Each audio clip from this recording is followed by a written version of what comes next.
you do not spend your Bitcoin. And if you do, the opportunity cost is going to be tremendous. If you sell this asset right now, then you make the same mistake I made when I bought my house for 100 Bitcoin. The opportunity cost is going to be tremendous. In 5 years with 60% CAGR, 100,000 turns into $1 million. You do not sell the asset. This saving strategy with Bitcoin is going to outperform, and the people who adopt it now will benefit the most. So if you're saving in dollars and you're trying to get a nicer home for your family, you're moving backwards. The real question is not will there be cycles?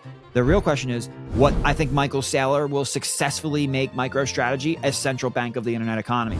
You know, nobody has ever asked me that question. And that's probably like one of my favorite questions that's ever been asked of me. Mr. CJ Konstantinos, thank you so much for being a playable character in a sea of non-playable characters and joining me here today, sir. Thank you so much for having me. It's a pleasure to be here. So CJ is the mastermind behind the People's Reserve, which we're going to get in here to today, and a phenomenal product that he is building and his team is building. First, we're going to talk about many things today: price, where things are going. You're one of the smartest people I know in the space when it comes to all these things. I want to get into the lending side of things though first. There's some big things with the debt explosion that's coming, the printing of currency, which we'll get into in a second as well. But I want to get into lending. There's obviously Nakamoto, everyone's starting a fund. There's the Nakamoto, what Saylor's doing. There's Jack Muller's 21, their lending product they just started. So this is obviously a huge topic. It's, something that's close to your heart and what you guys are building. But I would love for you to kind of unpack where we're sitting right now in the Bitcoin space as we enter the next, 3 years of this epoch. Yeah, that's a great place to start, because what we're witnessing right now with our own eyes is absolutely amazing. We are watching magic internet money evolve into digital gold and then evolve into pristine collateral. And back in the day when I first started, it was very high risk. Nobody knew what would come of it. It really was magic internet money. But we saw the monetization of the asset class over these last couple of years through corporate adoption, institutional adoption, and then culminating in sovereign adoption with the strategic Bitcoin reserve. So there is no doubt that we have absolutely watched the monetization of the Bitcoin asset class evolve it from magic internet money to digital gold. But what's going on with lending is the next step in the process, which is financialization of the asset class. Now that we know that it's money and that it's a store of value, we want to build up financial products around it that allow us to tap into that equity, tap into that purchasing power with different financial tools, very similar to what happened to real estate. When they removed gold from backing the dollar, real estate became financialized. That's why today we see real estate being the most important source of wealth for many Americans. Real estate has become almost a type of savings account. Well, the monetization of real estate and then the financialization of real estate with the financial tools like a mortgage, a second mortgage, a home equity line of credit, being able to tap into your home equity with financial contracts, that was the financialization of the asset class. And that drove a very large premium into the asset class. So we're going to see that premium slowly come out of that asset class and move into this newer, more pristine form of collateral that we call Bitcoin. And through the financialization of Bitcoin with different lending products, people will be able to unlock the purchasing power of their Bitcoin without giving up ownership. This is so important for people to understand. And that's not to say this is the only way to do it. I do think there should be Lightning, Liquid, and other L2 solutions because it's a free market and different solutions solve different problems within the marketplace. But if you're a responsible saver of Bitcoin and you understand the imminent transfer of wealth from the fiat world into the absolute digitally scarce Bitcoin world, then you know while we're at the bottom of the S-curve of adoption, you do not sell the asset. You almost can't sell the asset. It's insane to sell the asset when we're at the bottom of the S-curve. Bitcoin's 10-year compounding annual growth rate is over 80%. The 5-year CAGR is over 60%.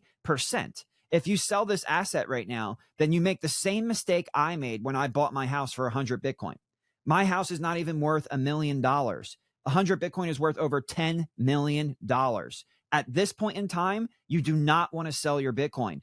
At the top of the S-curve, after we have global adoption and we see this huge transfer of wealth and the price of Bitcoin is more gauged to the growth and contraction of the global economy, sure, spend your Bitcoin, because there is no impending transfer of wealth. There is, that 80% CAGR is going to come down, and we're going to get more realistic stability after we get through the adoption and mainstream use and application of the asset class. But right now, when we're on the verge of global adoption and transfer of wealth, you do not spend your Bitcoin. And if you do, the opportunity cost is going to be tremendous, which is a hard lesson that I learned. But learning that lesson is very exciting because it shows the reason. It's a use case. It's a case study showing the reason why we need financialization, especially where we are right now in the adoption phase, going from the store of value and monetization, trying to get to medium of exchange. Well, financialization helps get to medium of exchange, because when you're using financial products to borrow against your Bitcoin to unlock that trapped equity, to unlock that purchasing power and spend it into the economy, guess what really is your medium of exchange? Even though the dollar is the currency, the settlement layer is Bitcoin. And this is how we accelerate adoption of the asset class and integrate the asset class into TradFi for this slow and peaceful takeover that doesn't result in a Mad Max scenario, that doesn't result in an unpeaceful revolution, but instead results in the peaceful orange peace revolution that we all want to see, which is an asset tied to the system that keeps it in check. When they remove the gold, the system no longer was in check. If we can put Bitcoin back into the system, is the system still flawed? Absolutely, but it will be kept in check. And I think that's the next step that humanity needs to take. And it all starts with, funny enough, Bitcoin lending, moving from monetization to financialization, and then allowing for acceleration of integration.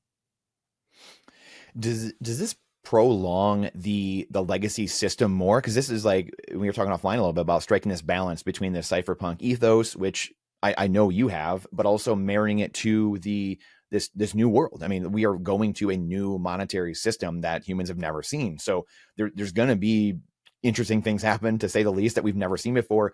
In your mind, does it prolong this system, or does it actually accelerate the transition? Are we accelerating this accelerationism, and we're accelerating to this new monetary system with lending and what's happening?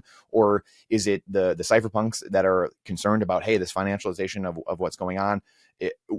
How do we strike this balance, and who is one side more right than the other? Like, how do you see that when you're unpacking this whole scenario as it plays out? Yeah, that's a great question too. I think that it's a little bit of both, and it has to be, because you have people like us who have taken the orange pill and gone to the bottom of the rabbit hole and taken our hockey sticks and chipped out the dirt and planted some TNT and went deeper. All right. And we set up shop for people to come learn with us. And then we have people at the top of the rabbit hole looking down who say, I'm not going down that rabbit hole. So not everybody is ready to wake up and unplug from the system. Not everybody is ready to take responsibility and embrace financial freedom and sovereignty and be your own bank. There's a lot of responsibility that comes with being your own bank. Not everybody wants to take up that mantle and be their own bank. So there has to be a happy medium. There has to be a way for people to have representations through a centralized entity. Not everything can be completely decentralized. Ultimately, business comes down to being a contract. And if you're doing it in a decentralized fashion, it's a smart contract. If you're doing it in a typical TradFi business sense, then it's a written contract and a handshake. But either way, it's a contract. So I think, fighting the fight of trying to say it has to be one way or the other, to me, doesn't make sense, because it takes away the Trojan horse option, right? Why go down the path of it has to be this way? It has to be a circular economy. It will most likely end up that way, because Bitcoin will be established in everybody's mindset that it is the best form of money. Right now, there's a small little group niche people in the world who say Bitcoin is money. Everybody else still thinks it's magic internet money. Wall Street itself is a whole cycle behind us. Wall Street itself is celebrating Bitcoin's monetization. It is now being confirmed as digital gold. And they won't think of it as pristine collateral until the price of Bitcoin gets the market cap of Bitcoin above gold.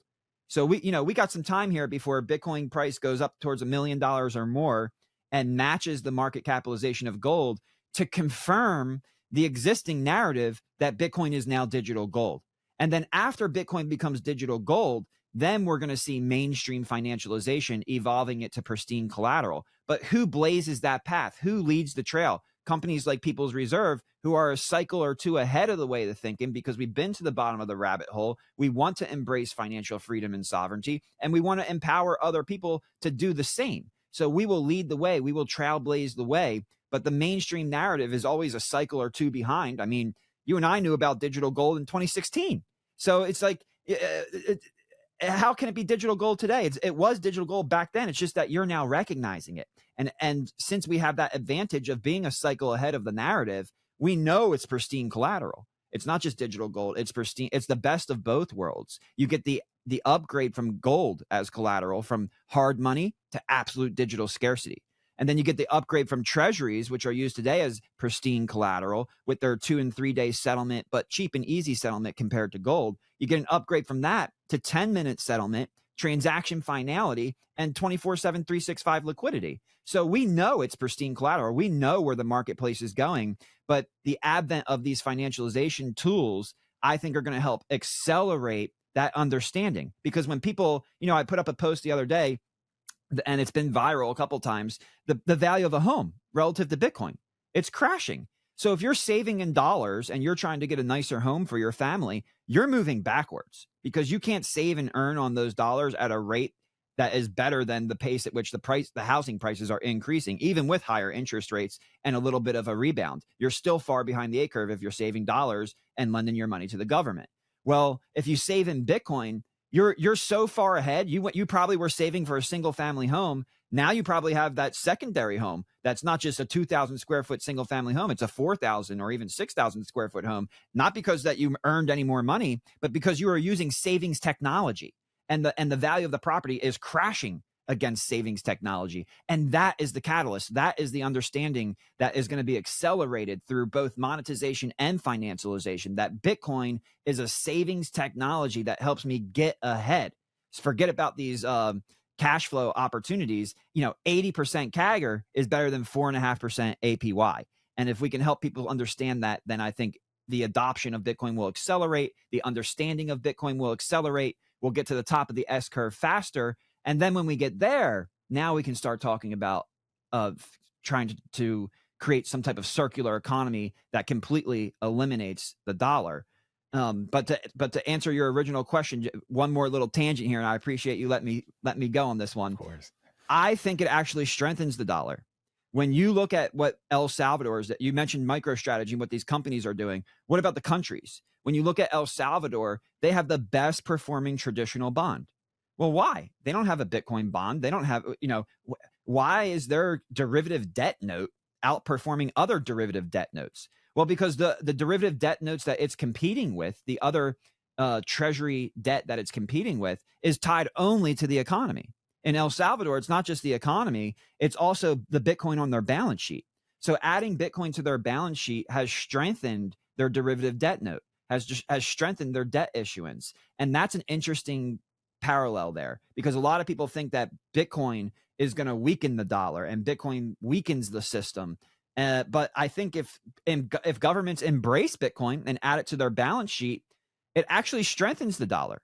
And here in the United States, I consider it a matter of national economic security. We are borrowing a dollar and spending it into the economy, and we're getting like 20 to 30 cents, maybe 50 cents of a return on that dollar. We're borrowing a dollar, we have to pay back $1.04, and we're only getting 30 and 40 cents for the dollar. So how the heck are we able to pay back the debt? We're not. That's why the deficit comes from. We're making bad investments, getting low returns on that investment, turning around to pay back principal plus interest. We can't even pay back principal. So we got to print the difference, and the deficits continue to grow. We need to take that dollar and invest it in something that enables the asset side of our balance sheet, the growth of the asset side of our balance sheet, to outpace the growth of the liability side. And the only asset that exists to do that, it can't be real estate, because you're going to have more of an affordability problem. It can't be the national treasures that we have, because then you give up ownership, right? But nobody wants to sell Alaska back to Russia, right? And then lose all of that land and lose all of that oil. So, and then if you want to unlock all of the oil and resources, that takes years to unlock and bring to marketplace. The only real legitimate solution we have is for buying Bitcoin, starting a strategic Bitcoin reserve and adding Bitcoin to our national balance sheet, taking executive order and codifying it, legislating it into law so that we have a strategic Bitcoin reserve that is a backup, just like our gold. It is a backup in case we ever get into a situation where debt gets out of hand from the marketplace's perspective, because we can't control what the marketplace feels. Obviously, if we could control, we'd tell them, why are you still trusting?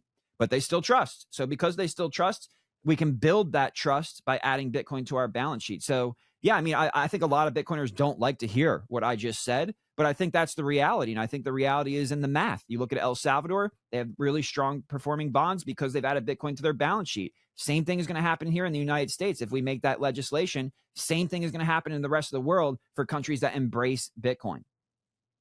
Before we get, you just made me think of like 5 different things, and I can't wait to get to them. However, I want you to really quick, for the average person, we've talked about pristine collateral. You might have said super collateral, but it might be in my head because I was talking to Marty Bent the other day about this, and he was talking about super collateral. I know. Can you explain why everyone, and now we have bit bonds are this thing now coming into the lexicon? Could you explain for the average person why Bitcoiners believe and think of Bitcoin as this pristine collateral?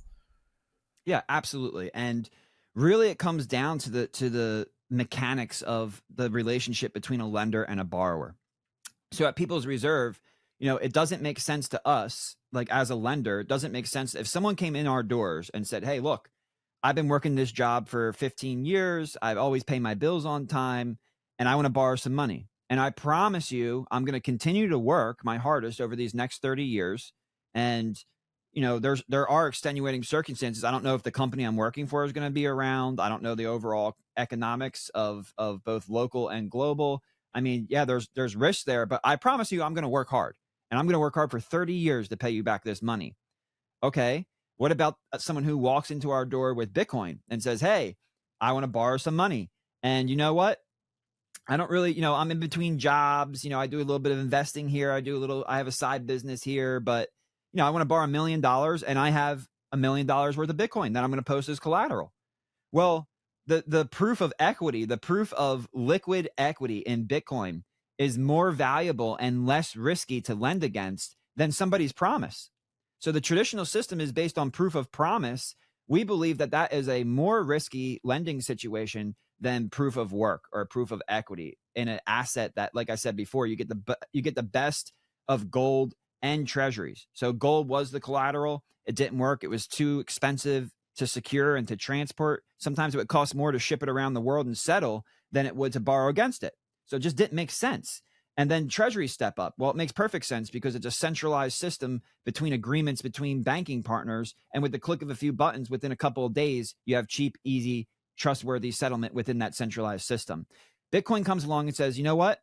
We're going to upgrade everything. We're going to take we're going to take the hardness of gold and upgrade that to absolute digital scarcity. That way, the collateral that you hold, nobody's pulling more of that out of the ground. Nobody can print that just at a whim. The collateral you hold, it's absolutely scarce. It has absolute digital scarcity guaranteed. That means the value of the collateral over a long period of a loan life is much more secure than a collateral that can be diluted. And then you come over to the treasury and you say, hey, we know this created a problem because we lost the hardness of gold. And obviously, just look what happened since 2020 with the expansion of this pristine collateral. They expanded it so much, it's no longer pristine. It's just a regular form of collateral.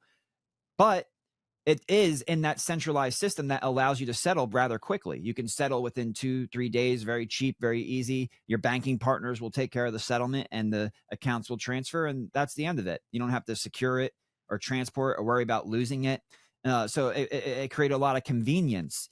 But then Bitcoin comes along and says, well, we want that same convenience, but with absolute digital scarcity. We want the collateral to be able to maintain its value through the life of the loan without being diluted, but we also want to be able to settle quick, cheap, and easy. Well, we have 10-minute block times. We have the 24/7 365 liquidity. So if you do get into a default scenario, you can immediately liquidate the asset if you want to. We have transaction finality. There will be no reverse of that transaction. Once that transaction takes place, and the collateral is liquidated or the collateral switches hands from the borrower to the lender, it's yours. There's no paybacks. It's done. It's a one and done thing. You get transaction finality. So for all of those reasons, taking the best of gold and the best of treasuries, Bitcoin is the most pristine form of collateral in the world. And it reduces risk for the lender significantly. And we believe that it makes more sense that Bitcoiners are actually the risk-free borrower in the marketplace. And Bitcoin powered financial products are actually the source of the risk-free rate of return in credit markets, not the government, just because they have the ability to repay the loan, and not the government because they can print as much as they want. Sure, you get paid back. You don't know what you're going to be able to buy. That's the same problem we all face. But talking to LPs and seeing how these guys are waking up and starting to figure out, you know what? I think he's right. Yeah, they talk about diversification in their investment portfolio all the time. You don't hear a lot about diversification in lending portfolios, but you lend to mitigate risk. You invest to add risk. So in the lending portion of your portfolio, you also need some diversification. Sure, you can lend a large chunk of it to the government, but if you're being smart about it, you should also secure that lending and diversify by adding Bitcoiners to your portfolio and lend to these people in an over collateralized commodity credit market, not a circulating credit, not just banking credit that's created out of thin air and backed by promise, but by commodity credit that is backed by a 24/7, 365 liquid asset and over collateralized position. That is the true risk-free rate of return in the marketplace. And Bitcoiners are the true risk-free borrower. And at People's Reserve, we couldn't be more excited to be at the tip of the spear of fighting the battle to establish a true free market yield curve in the only true free market, which is the internet economy. Really quick follow-up on that, because I have a couple more that are maybe some bigger follow-ups. But on that, is these pools of capital, like you were just touching on, is that how rates start coming down more and more as there's more competitors in the market, but also there's more pools of capital that are educated on what you just laid out? Is that how the rates for the average person start coming down? I think it's a combination of both, because when you discover the price of money in a true free market, it is based on the supply of money and the demand for loans, but it's also based on the perception of counterparty risk. So I think the fact that lenders are waking up, if you lend to the government, they hand you a cash equivalent, and you're holding this cash equivalent that is diluted through the life of the loan and is very risky to default into. I mean, basically, there's already a soft default going on in these cash equivalents. Like, inflation's going to take place. They target inflation. It's just the question is, how bad are they going to outpace their target? And it's been really bad since 2020, and it shows no signs of slowing down. So you're holding a collateral that is losing value over the life of the loan, versus holding Bitcoin, and in our Bitcoin powered mortgage, holding Bitcoin and real estate in a cross collateralized contract. And that way, if something goes wrong, you're actually defaulting into assets you want to accumulate.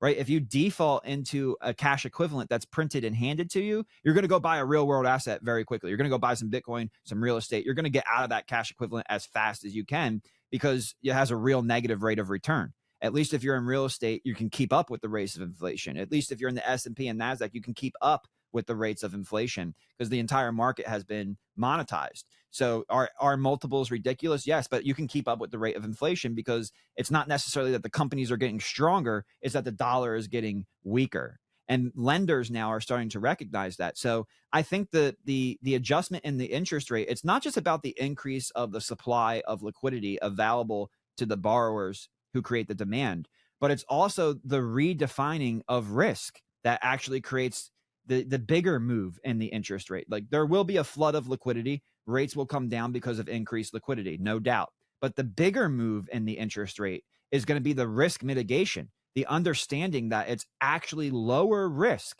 to lend to an over collateralized Bitcoiner than it is to a bro with a 500 or 800 FICO score and a proof of promise. What are you, and I know you can't share details of it, but I think a lot of people, I see it in YouTube comments, I see it just talking to people, and they're like, well, that sounds all great theoretically, but like what's really happening? Like you said, like the Wall Street, a lot of the convert the king, so to speak, like that ideal, we're seeing on the fringes. Like Bitcoiners, I think are very attuned to, hey, this country's mining Bitcoin, or Russia's doing this now with Bitcoin. But the average person has no idea. Like, they are so unplugged from what's actually happening in the financial economy, especially the Bitcoin world. I would love for you to share, just unpack a little bit about what are you seeing behind the scenes, the conversations you're having with pools of capital, whatever it may be, of, hey guys, this is coming. Like, I don't know. They're not talking about on CNBC all the time. They just talk about Bitcoin price, and the average person is not seeing all the headlines across the world of what's happening with Bitcoin. But it feels like, as a Bitcoiner, we're on the precipice of massive, massive moves, and it's just kind of like calm before the storm. Am I way off base, or what are you seeing behind the scenes? No, that's you're spot on. There's a big movement taking place behind the scenes, and everybody's positioning their company to take advantage of it. So it's a this is why I don't really care for uh what's going on, because it's fiat maximalism. It's profit maximalism. And at People's Reserve, we've embraced the Bitcoin mindset, which is relationship maximalism. Like, I don't just want to do business with you. I believe my kids will do business with your kids. I want a Mhm. long-term business relationship with you because, number one, we're going to treat you right.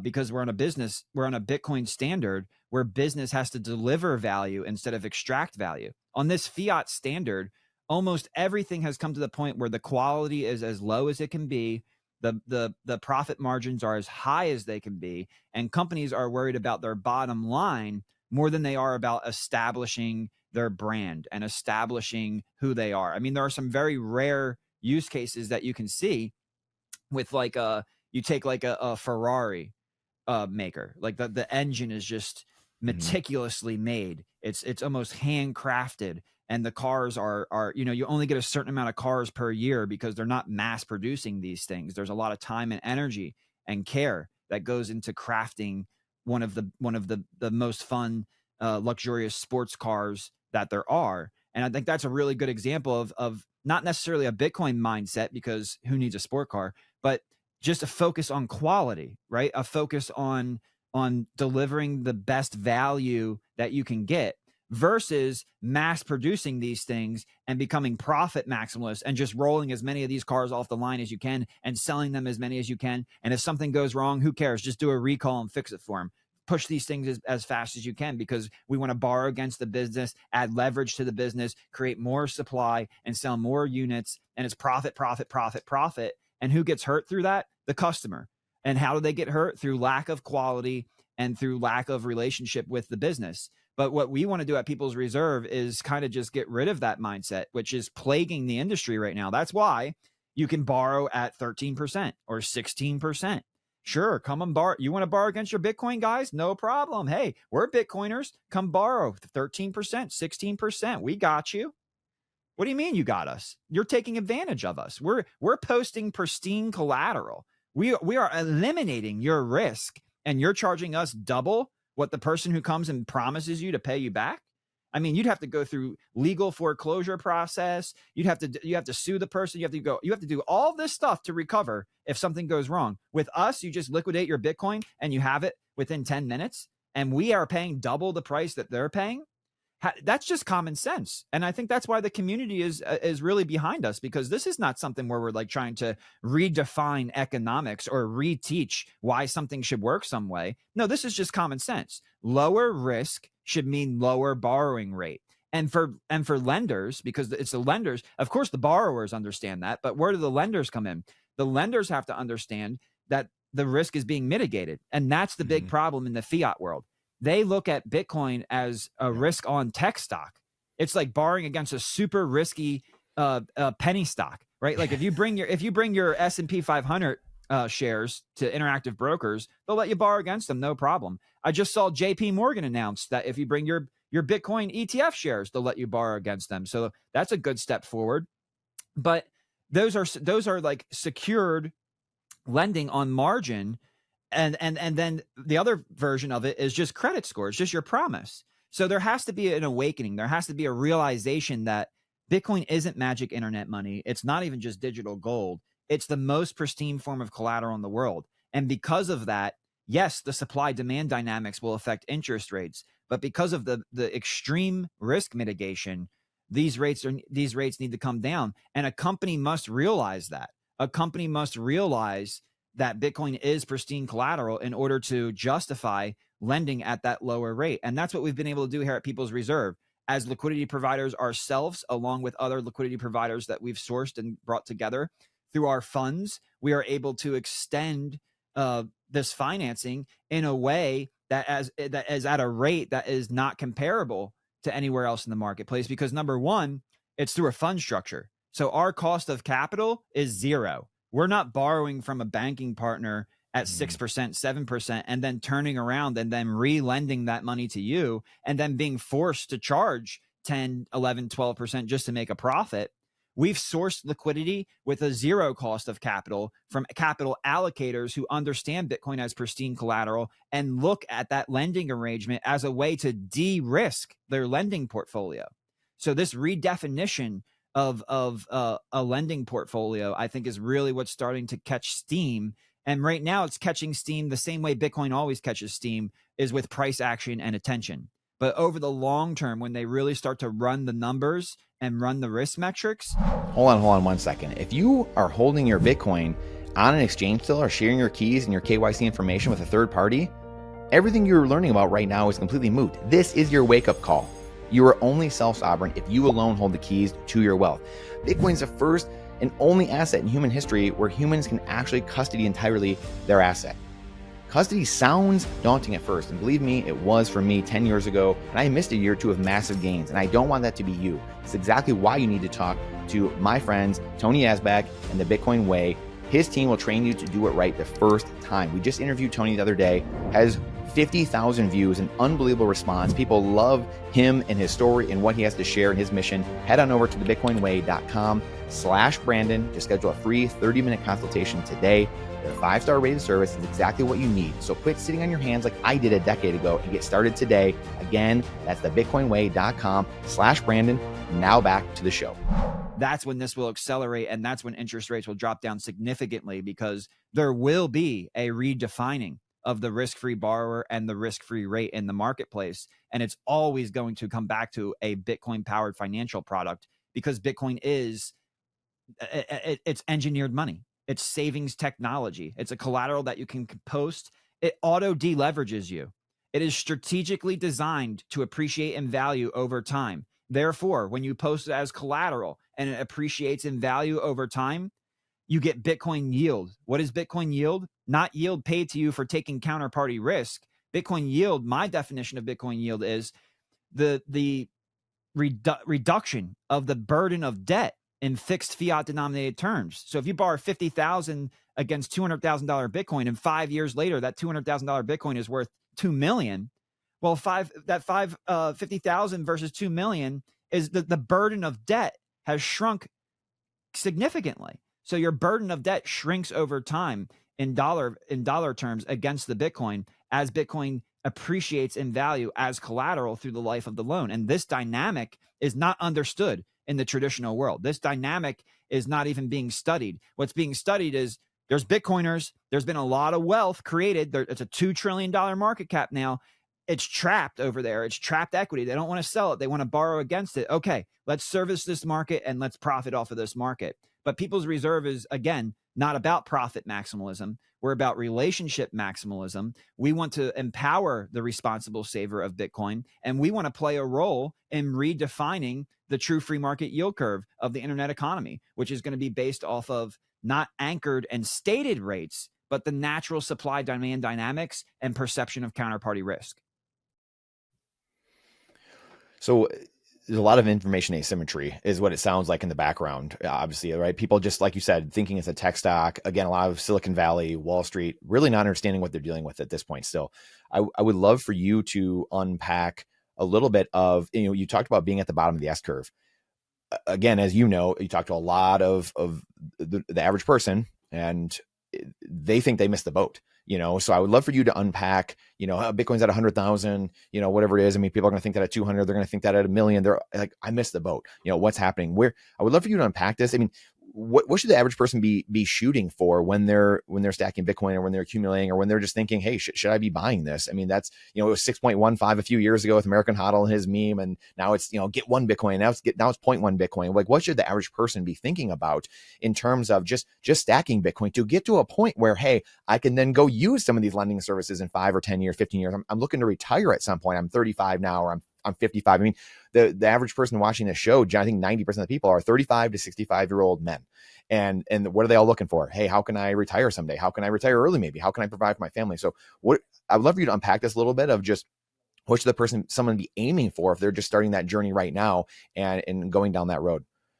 Yeah. And that's a great question. And I love this question because I think it actually starts from the incorrect premise. It's the answer to the question is what we want, but it actually starts at the wrong spot because you're always thinking about Bitcoin. But in this world, in reality, what Bitcoiners need are not only financial tools that help them unlock the purchasing power in their Bitcoin, like our Bitcoin powered mortgage, but they also need cash flow. Because, you know, my problem was, oh, I bought this beautiful house for 100 Bitcoin, and now I'm sitting in the house. I'm like, well, wait a second. I got to pay my bills.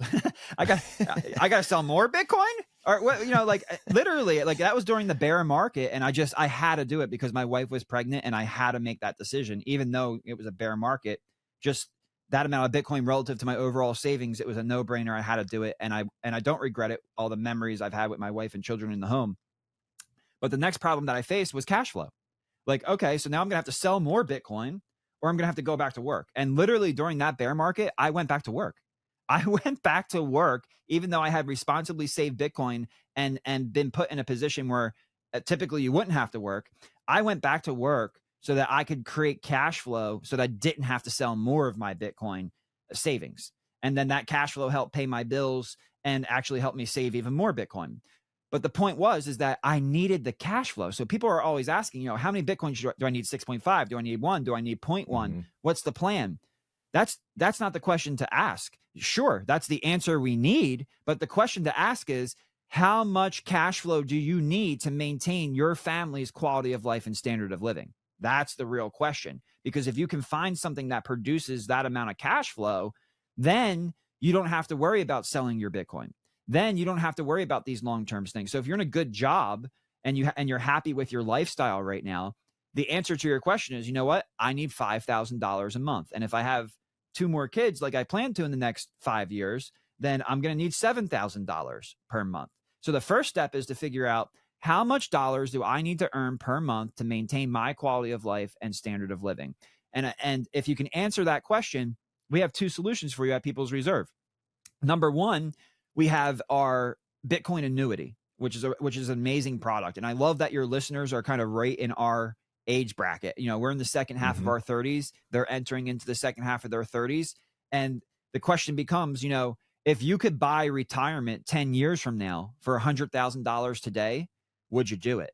And the answer should be yes all the time. And if you buy 1 Bitcoin in a Bitcoin annuity product, and then you wait 10 years, you're gonna have structured a product, and even if you buy it with a trust, you can even tax shelter this product, and you can take withdrawals from that, because at an 80% CAGR, the 10-year Bitcoin compounding annual growth rate is over 80%. I actually don't even know the math on that. I know the 60% CAGR in 5 years is a 10x. So in 5 years with 60% CAGR, 100,000 turns into 1 million.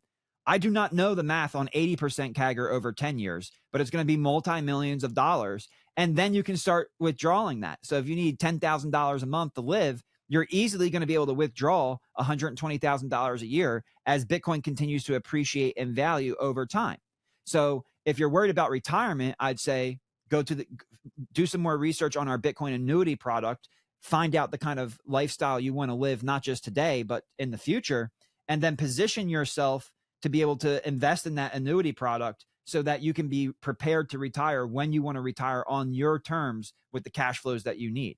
But most people aren't even planning for retirement. Some of them want to stop working today. I know when I went back to work, I was like, man, I'd rather not do this. I'd rather be able to stay home with my family and pursue my passions than go clock in and clock out. I just need some cash flow to pay my bills today.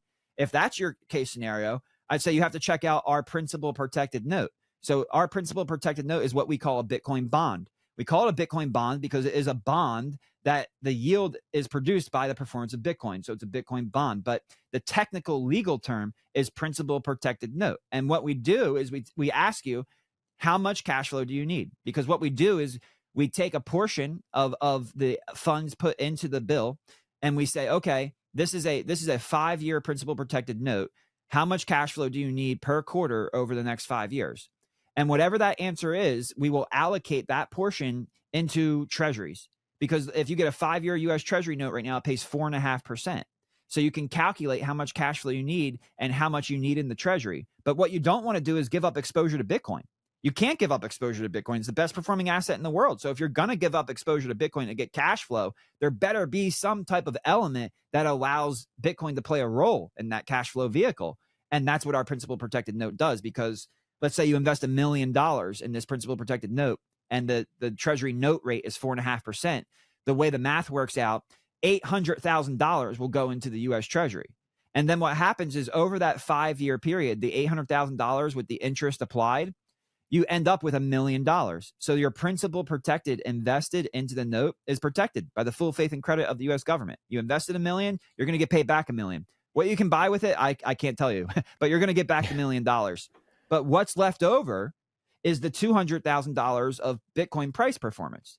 And like I said, at a 60% CAGR in 5 years, that's a 10x. So that $200,000 of Bitcoin actually turns into $2 million worth of Bitcoin. And the principal protected note matures with a value of $3 million.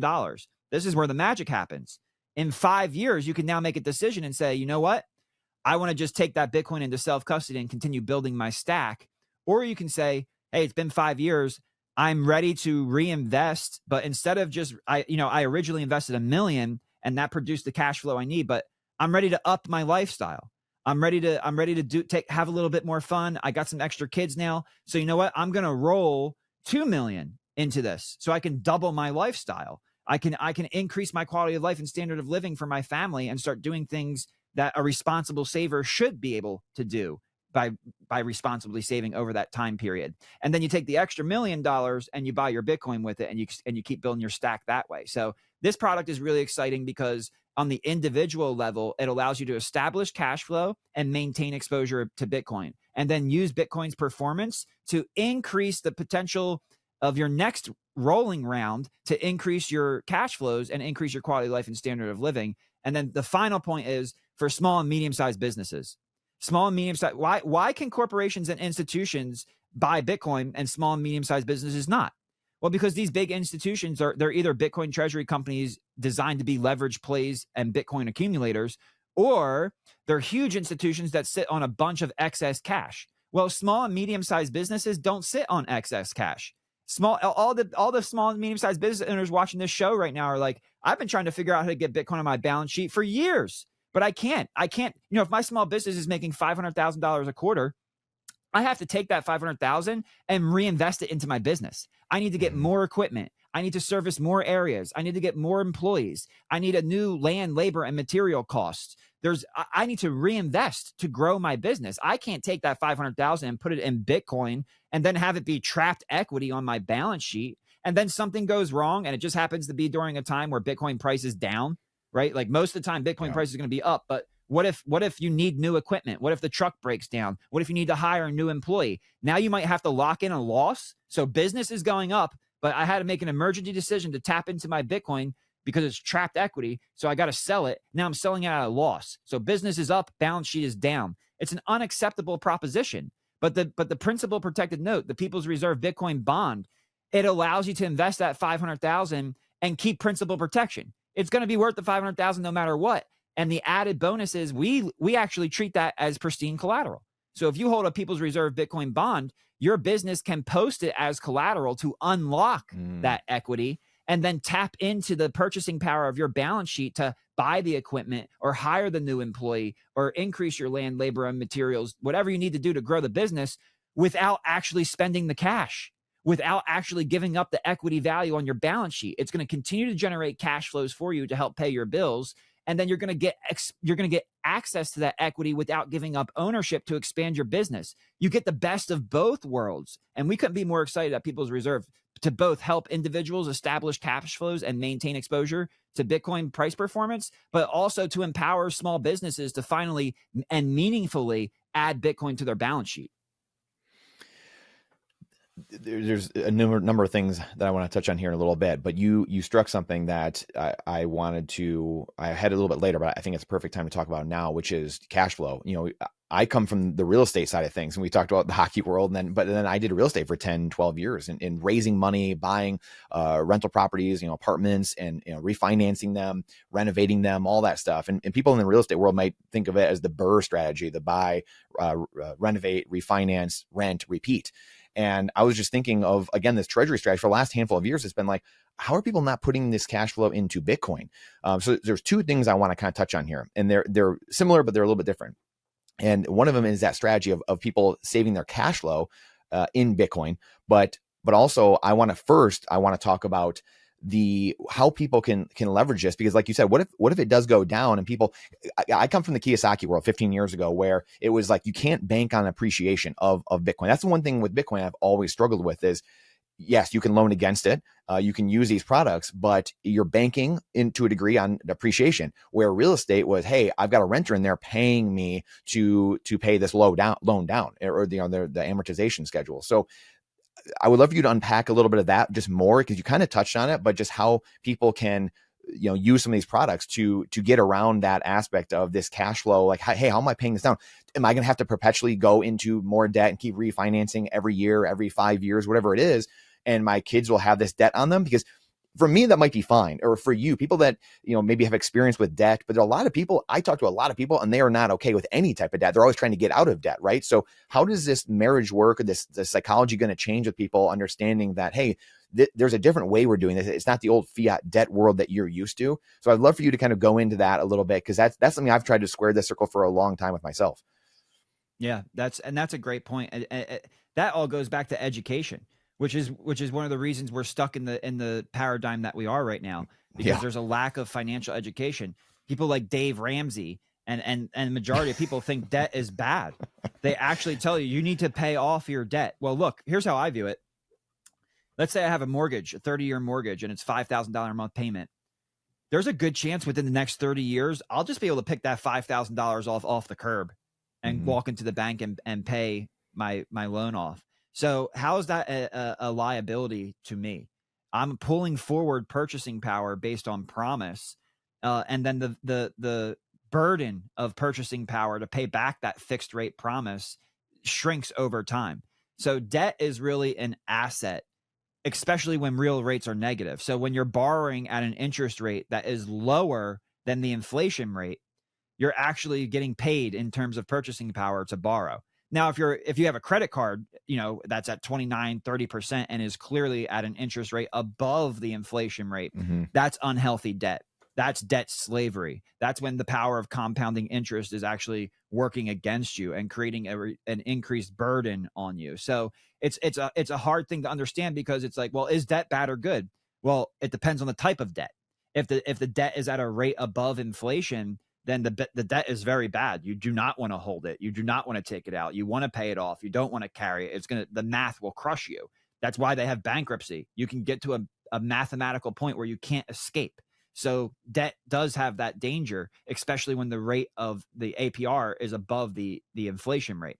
But when the borrow rate is below the rate of inflation, debt is actually an asset. And I love this. They call it debt slavery. Right. So debt is like a tool in a true debt market where the rate is actually above the inflation rate. Debt could be considered a tool of slavery. And that's where that came from. That idea came from, where it's bad.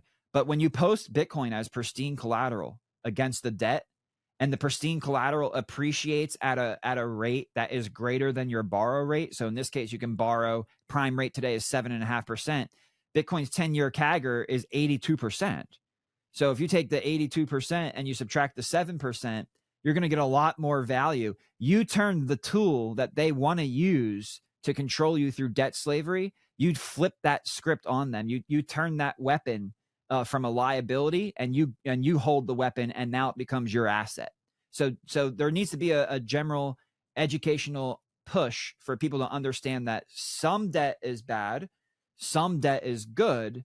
And then when you integrate Bitcoin into the good debt, it really doesn't become a tool of slavery against you. Actually, it can become a tool of freedom that allows you to pull forward purchasing power and to escape whatever trap you're in, or to present opportunity to whatever business or home or whatever the opportunity is that you're looking into. So that's the first thing. There needs to be just a clear way for people to understand that. And if you've never heard that before and you don't know, I'm going to plug People's Reserve here. Go to peoplesreserve.com, sign up for our newsletter. We have the #1 newsletter in Bitcoin powered finance. We're not just going to teach you about Bitcoin and what it is. We're going to teach you how to use it with financial tools. And that's going to, I think a lot of the dots will get connected as you continue to learn how to leverage Bitcoin with traditional debt products to turn that debt into an asset, rather than having it hang on your shoulders as a liability. The second thing is we talked about cash flows. Most people, I think, are in a position where they just want enough cash flows to pay for themselves. But if you have excess cash flows, then you're in a really good position. And you're probably, chances are you may be a little bit more financially sophisticated than somebody who is living paycheck to paycheck and doesn't really have those excess cash flows. But either way, you can benefit from it and you can leverage those cash flows to service the debt. But I want people to understand, because people have to ask this all the time, like, how do I pay it back? What do you mean, how do you pay it back? In what world are we giving out free money? Like, we're moving back to sound economics. We're not going beyond modern monetary theory and coming up with a more clown show. Oh, you can borrow money and not pay anything. How does that make any sense? No, you're going to have to pay back. So you're either going to pay it back from your cash flow, or you're going to pay it back from the excess purchasing power in your Bitcoin. So over time, as Bitcoin is appreciating at 82% and the debt is only being accrued at a 7.5% rate, at the end of that term, you liquidate a portion of your Bitcoin to meet your debt liability. If you don't have the cash flow, if you have the cash flow, then you use the cash flow to pay down to pay off the debt or to service the debt. You don't want to sell the Bitcoin. Selling Bitcoin should be your last option. But if you're tight on cash flows, then yeah, absolutely take advantage of the price increase in Bitcoin to make that payment, because that's the power of it. That's Bitcoin yield.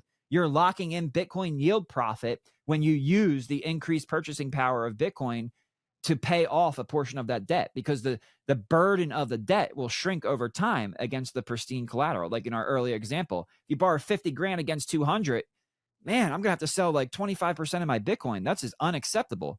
Yeah, but if you service that debt with cash flows for 5 years, you only have to sell like 1/10 or even less of your Bitcoin to close the debt altogether. And then your cash flows can go back to your quality of life and standard of living. So there is, even though Bitcoin started out as magic internet money, there is no magic way to make debt disappear. You either have to pay from cash flow, or you liquidate a smaller portion of your Bitcoin over the longer period of time to settle the debt. But doing that gives you the access to the debt that you didn't have before.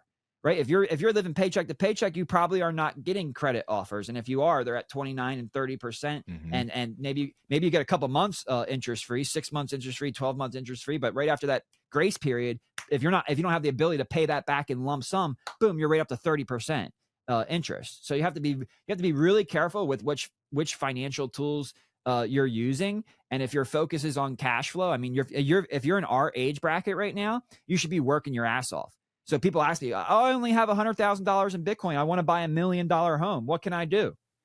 You can work harder, deliver more value to the economy, stop spending money where you can, save as much as you can in Bitcoin, and leverage Bitcoin's engineered design as savings technology. And at a 60% CAGR, in 5 years, you'll have 10x the amount of savings. So if you have $100,000, you want to buy $1 million home, work your butt off, continue saving, come back to us in 5 years when the value of your savings is at $1 million, and then you can buy your home. There's no cheat code here. There's no way to get ahead. You have to work hard, produce value to the economy, save by not spending too much, but then let Bitcoin do the hardest part, which is to grow in value over time. And thankfully, it's been engineered and designed to do that. And if you can embrace this understanding, you will move ahead in life faster than any of your peers who are trying to do it with these traditional methods, who are trying to do it in ways where they only focus on cash flow and they don't have a savings strategy. This saving strategy with Bitcoin is going to outperform any other strategy that we see in the world of finance by far. And the people who adopt it now will benefit the most. And at People's Reserve, we'll do everything we can to help educate you and empower you with the knowledge that you need, but also the tools that you need to make the right decisions and get ahead.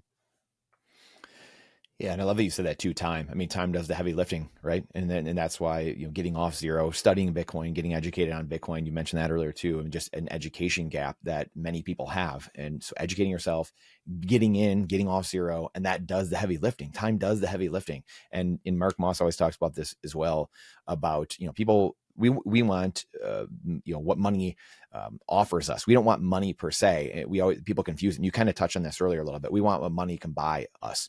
We want freedom, and this is in part trying to unlock that for the average person. And that's part of the circular economy as well. Again, something you touch on as well. Like, this is where the circular economy comes in. As we're doing more of this, the circular economy will come out. You got to get the Trojan horse inside the wall somehow. What do you, are you seeing people with using rental property? So I mentioned rental properties and just, having that background and seeing that world. Like I always thought of, hey, you're buying, Bitcoin, and then you could lend against it to go buy rental properties and go do that. But you could also do it from the other angle where you're going and raising fiat again to hedge against the dollar. You could raise fiat and then buy the house, the old Burr strategy, and you could buy, renovate, rent, refinance, repeat. But right before you repeat, you could buy Bitcoin and then repeat. And so your cash flows are in there going to Bitcoin, which is really the treasury strategy in a way. So your corporation that you have, you're feeding that it might be $25 a month or $100 a month or $200 a month or 1,000 if they have an apartment complex. People are putting that, but you're saving that in Bitcoin, and all of a sudden that treasury balance for your corporation, your real estate corporation, is now just exploding in value. And you can do unlimited things with that. So I would love for you to just talk about anything you've seen in that world of people maybe using some of the products on the real estate side, or maybe just your thoughts on how this is going to be used with real estate investors. Because for me, I was talking to Terrence Michael recently, and I think that podcast we did has like 30,000 views. It's a lot of real estate investors watching that because it was all 2 hours on real estate and Bitcoin. And from this perspective right here, so we're going to talk about for a couple of minutes, but the whole podcast was about this in a way. But I'd love for you to touch on what you're seeing and also what you foresee coming forward with the real estate industry just starting to learn about what Bitcoin engineered money can do for them. Yeah. So typically you get a property and then you re-leverage the property to get into another property, and you keep repeating the process. But when you take those instead of using those cash flows to service another loan against another property, in my opinion, like the Bitcoin powered mortgage can be considered a cash flow vehicle as well. Of, if someone hasn't seen you speak before, of, what does happen if the market goes in that swing. Maybe it's the 3 green years, 3 up years, and 1 down year, and I'm underwater. So I'd love for you to touch on just like loan to values, the LTVs, like what is going on. How are you using the collateral, the Bitcoin, to kind of hedge those risks, and what people are doing to hedge that themselves, so that way they're not sitting there with bated breath because, hey, we're down 20% or 40% in Bitcoin, USD price. So I would love for you to unpack that a little bit just for the average person. Absolutely. And I've had my fair share of sleepless nights and my fair share of liquidations, to be quite honest. So actually a worse loss for me was a liquidation that took place for me. Like, at least for the 100 Bitcoin that I bought the house, I got the house, right? For the other Bitcoin I got liquidated, I got nothing. I was just, it's gone. So like, I'd rather spend it on the house all day, every day. But I think I'll start out addressing the question through the bond product, because this is actually really amazing. Because the US Treasuries create the principal protection, even if Bitcoin price goes down 50% in 5 years, which it can go down 50% in 5 days, but there's no precedent for it to go down 50% in 5 years. Like we said earlier, the 5-year compounding annual growth rate is over 60%. So you're just not going to get that move. But what, lenders always ask, but what if it does? Okay. So what if it does? Well, the note would actually mature with a 2% APY. So as interest rates get lowered here in the future, you're actually just going to be maintaining the same rate with Bitcoin exposure than you would with a treasury bill or note, depending on how low they bring the rates here eventually. But so in a Bitcoin bond, Bitcoin goes down 50%. The note still pays 2%. Bitcoin price stays the same. The note pays 4%. Bitcoin does what we think it's going to do, 60% CAGR in 5 years. It pays 40%. If we do the Michael Saylor strategy and we call it 30% CAGR, it pays 20% APY. Well, 20 to 40% APY is way above the inflation rate. It actually makes sense to lend into the product because you're going to increase your purchasing power over time. So that's how negative price volatility affects the Bitcoin bond. But I think probably what most people are thinking is, well, what about the Bitcoin powered mortgage? Because this is where I'm going to really lose my sleep. And this is what differentiates People's Reserve from every other lender in the space. Every other lender in the space treats Bitcoin as margin. It's like you're bringing your stock to the broker and you're borrowing against your stock on margin. Bitcoin is being put on margin. Therefore, price volatility becomes the largest liquidation risk. If you have a liquidity event and the price of Bitcoin goes down and your LTV it breaches that contractual threshold, you will be liquidated without mercy. Yeah, sure, they'll ask you to post more margin, but what if the price keeps going down? What if we're in COVID and the price goes from 9 to 6 and you get a margin call and you're like, oh, who knows? And then the price goes from 6 to 3 and you can't post more margin. And now you've lost even more Bitcoin than you were willing to lose in the first place. What, that to me is an unacceptable value proposition. It doesn't make sense because Bitcoin is the most valuable asset in the world. You never want to sell it. You never want to use it to buy stuff directly by giving up ownership. You want to accumulate as much as you possibly can. And maybe your kids or their kids at the top of the S curve can start spending it in the circular economy. But right now, you don't want to give it up. So how can we mitigate liquidation risk? This was like the number one question we asked at People's Reserve, and it's the number one thing we're most excited about, especially because we're going to be a first market mover. Nobody else in the industry is doing this. When you use your Bitcoin as collateral with People's Reserve in a Bitcoin powered mortgage, the price volatility of Bitcoin cannot lead to liquidation. That's simple. I don't care if the Bitcoin price could go to zero, you will not get liquidated because liquidation is not based on price volatility. Liquidation is only based on payment. So if you default on the mortgage, then you're going to get liquidated. If you don't make your payment, you will get liquidated. But as long as you make that payment, you will not get liquidated regardless of the price action of Bitcoin. Well, that sounds great, CJ, but how are you doing that? How do you make that make sense? You're just saying that? No, there's a structure built into our contract where we use adjustable interest rates. So if the price of Bitcoin goes down and your loan becomes under collateralized, what does that mean? Well, it goes right back to what we were talking about earlier. It's the risk dynamic, right? There's been no change in supply demand. Risk has changed. And because risk has changed, the interest rate must change. So in a true free market economy, this fixed interest rate idea really creates a lot of problems when you talk about commodity credit. When you talk about circulating credit, yeah, who cares? Because they just printed it out of thin air. But when you talk about commodity credit that's being backed by value, you can't just have a fixed rate. And by introducing adjustable interest rates, what happens is as the price of Bitcoin goes down, your interest rate will adjust up. So the first thing is, the red flags go up. Oh, adjustable interest rates, really dangerous, not interested. My interest rate is going to go really high. Well, first of all, People's Reserve is a US regulated company, and every single state here in the United States has usury laws. So for those people who are reaching out and being like, I don't want my interest rate going to 30%, I'm not using this product. Well, guess what? I don't want to go to jail. So we're not going to, the interest rate can't get that high, right? We have to stay within those laws. We're not going to break those usury laws. So it's a very easy adjustable rate. And just to put a number on it, let's say the price of Bitcoin goes down 10%, and that would equate to maybe like a 0.5% increase in your interest rate. So maybe you start out at prime at 7.5, the Bitcoin price goes down 10%, your interest rate adjusts up to 8%. And then it drops down another 10%. And then another 10%. And now you're at 8.5, 9% interest rates. Well, guess what? The regular interest rate in crypto right now, the lowest end of it is around 10%. So at the very, very low end with a really strong relationship and a boatload of collateral, you can get like that 10% mark. For everyday normal people who are just trying to get ahead and unlock some purchasing power and don't have a large portion of Bitcoin to put up as collateral, or don't want to risk it with all of these rehypothecation schemes that we see going on in the marketplace, you're going to be borrowing at 14 to 16%. So even if you take out a loan with us and you're at prime at 7.5 and the price of Bitcoin goes down 30%, you're only going up 1.5% up. You're at 9%. So in a 50% drawdown, you're going to be at the low end of the crypto market, right? You're going to be getting the best rates in the crypto market with Bitcoin performing at its worst.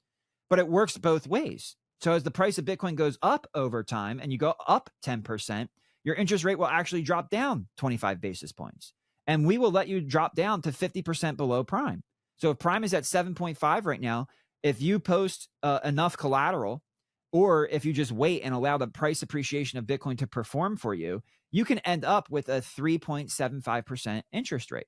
And that makes perfect sense because at that point, you'd be 200% over collateralized. It would be a risk-free loan backed by pristine collateral with 24/7, 365 liquidity, and we'd be earning 3.75%. Well, guess what? I'm earning 4.5% from the government with a cash equivalent that's being actively diluted through soft default. So am I willing to take a 75 basis point cut to be backed and over collateralized by liquid commodity credit collateral versus a cash equivalent? Absolutely. It makes perfect sense to be able to do that. So again, it's about redefining risk in lending markets, and recognizing that commodity credit backed by pristine collateral is way less risky than circulating credit backed by proof of promise. And I think people are really excited about this, because now you can finally sleep at night. And if Bitcoin has it goes down 50%, like think of COVID, 9,000 to 3,000, like a month and a half later, we were right back at 9,000. So, okay, so for 1 month, your interest rate went from 7.5% to 9%. And then the next month, it's right back down to 7.5% again. So this adjustable interest rate mechanism is one of our favorite innovations that we've brought at being at the tip of the spear of financial innovation, not just for institutions and corporations, but financial innovation for the everyday person, financial innovation for the responsible saver of Bitcoin. And we couldn't be more excited to bring this live this summer so that Bitcoiners can unlock the trapped equity in their Bitcoin, unlock that purchasing power, get their dream home, and then sleep nice and tidy in that bed at night, knowing that price volatility does not equate to liquidation risk. Instead, only a default, only not making your payment on the loan could lead to liquidation. And one last thing I'll add to this, we also enable you to pay a portion of your from 0 to 100% of your monthly mortgage payment from your collateral. So let's say you decide you're going to buy the home, you post the collateral. 2 months later, you lose your job. It's not your fault. The company went bad, the economy's slow, whatever it is. You lost your job. Well, how the heck am I going to pay my mortgage? I'm going to default and lose my Bitcoin. No, you're not.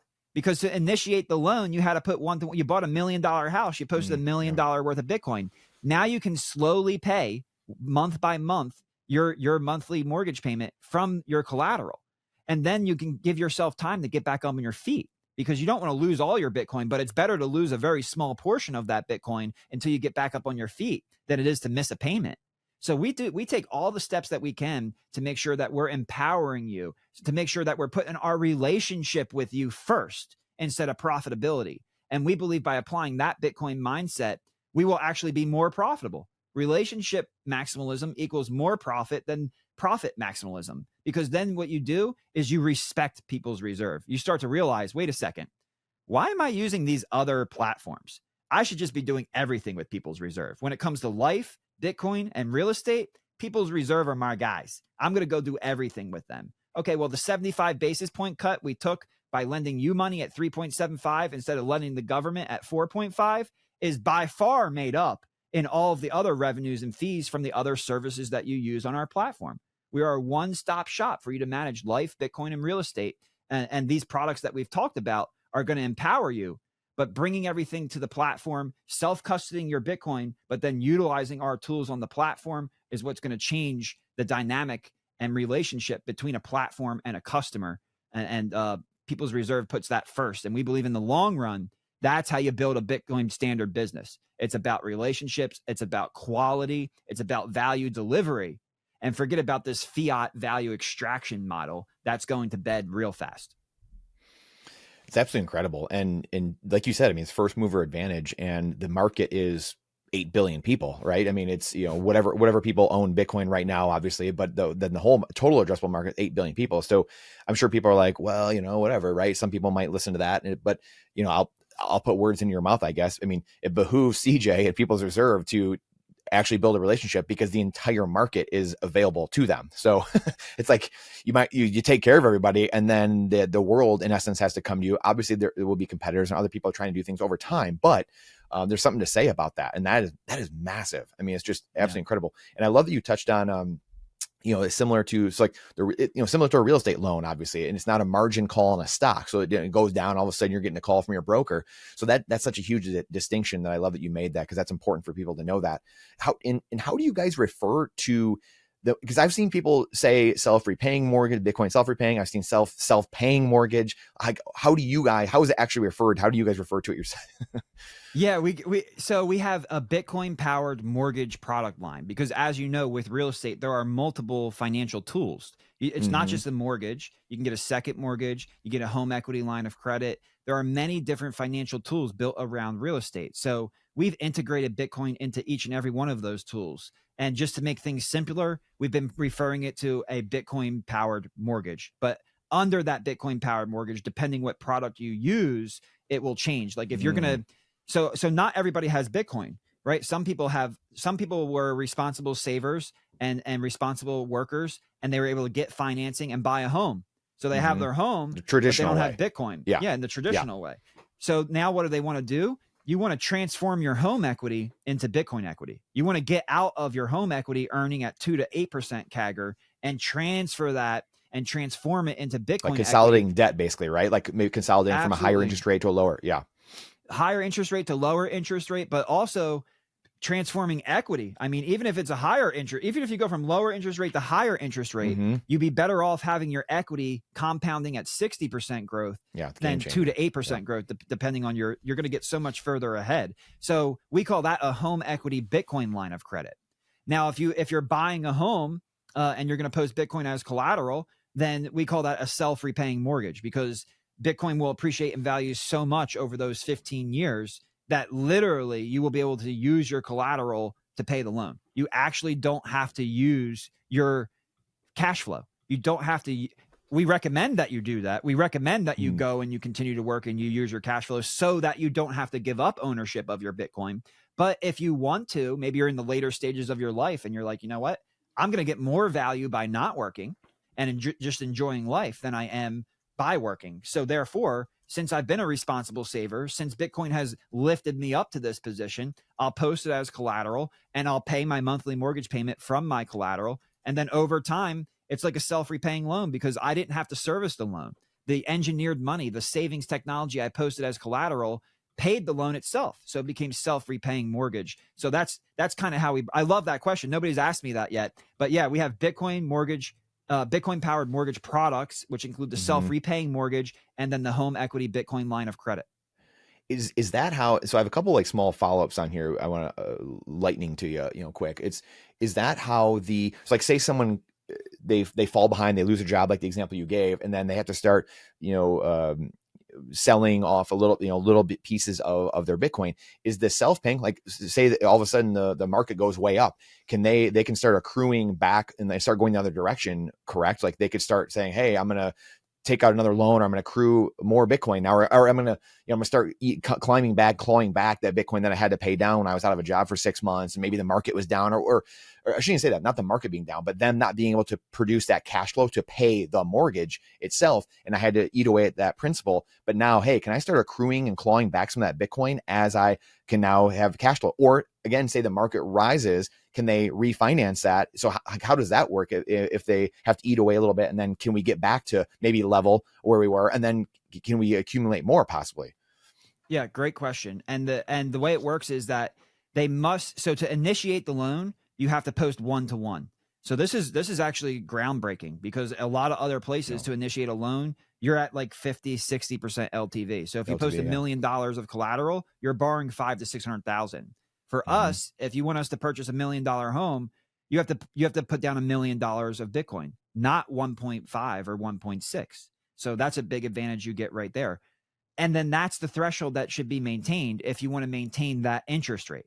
So if the price of Bitcoin goes up, then you can absolutely I recommend that. Look, we don't believe in rehypothecation. We don't have any weird things going on in our contracts that allow for any type of rehypothecation, even just hypothecation, just single hypothecation. We don't hypothecate or rehypothecate. We don't believe in it.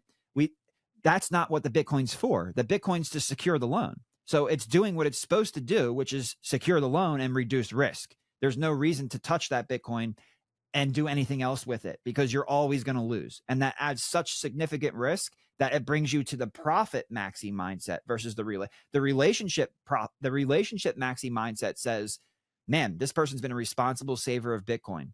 Well, while this Bitcoin is being held as collateral, we need to make sure that this just stays on chain. There's proof of reserves and they know it's where it's supposed to be. And there's no other claim against it except the one job that it's supposed to do, which is to secure the loan.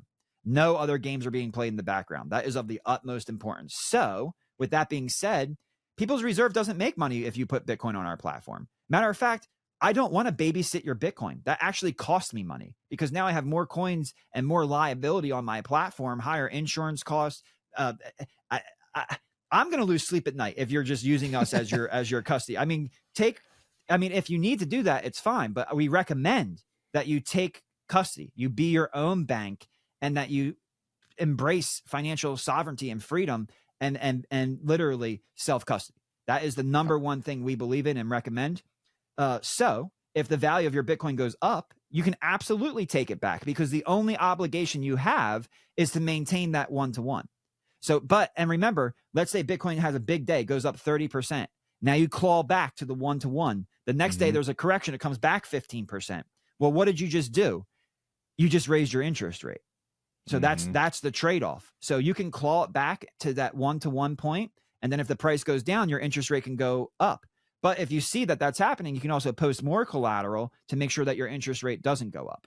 So it's the adjustable interest rate that actually will block you from pulling back too much collateral, because you don't want to get to that point where we have those 20, 30%. We were at 100. Maybe you borrowed when Bitcoin was at 100,000. It comes down to 70,000. You're like, oh man, you know what? I'm going to put some more Bitcoin in to make sure that my interest rate doesn't go up by half a percentage point or by a percentage and a half. So, and then Bitcoin goes back up to 100. And now you're like, okay, well, it's nice that my interest rate is going lower. So you know what? I'd rather have the extra money. I'll just take the lower interest rate and my mortgage payment will be lower. Or you might say, well, I want that back in self-custody. So we don't block you or stop you from managing your collateral. The only thing is that you cannot reduce the collateral below that one-to-one ratio, which is the initial loan value at the purchase of the property. So two things. One is, it like, will everyone have like a dashboard where you can kind of go in there and start, like, hey, I'm adjusting things, or, like, so one, it's like, what will it look like, I guess, on that end of things? But also I was going to say, you kind of touched on it. How is it? Is it like, what kind of custody setup is it? It's just like the person's holding it. Is it some type of, multi-sig type of thing, or is it not? Or the people, like, what is that relationship like? And then what are the ways that you guys get paid? Obviously interest rate, stuff like that. So kind of a couple fold question there, but I guess, start with maybe just the custody question. And, yeah. And that's one of the things we're excited about. I don't know why platforms haven't done it yet, but there are certain platforms that do it one way, certain platforms that do it another way. Our idea is, let the person choose the option they want.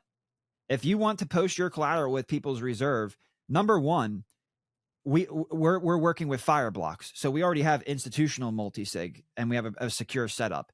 So we are fine to hold your collateral for you. We're happy to do that for you if you have a Bitcoin powered mortgage. Like I said, if it's just on our platform and you're not using it, then please take it off and take self-custody. But if it's on our platform and you're using our products, we have a sophisticated, secure setup and partnership with Fireblocks that uses institutional multi-sig to make sure that your funds are safe and secure. But what if you want to hold one of those keys?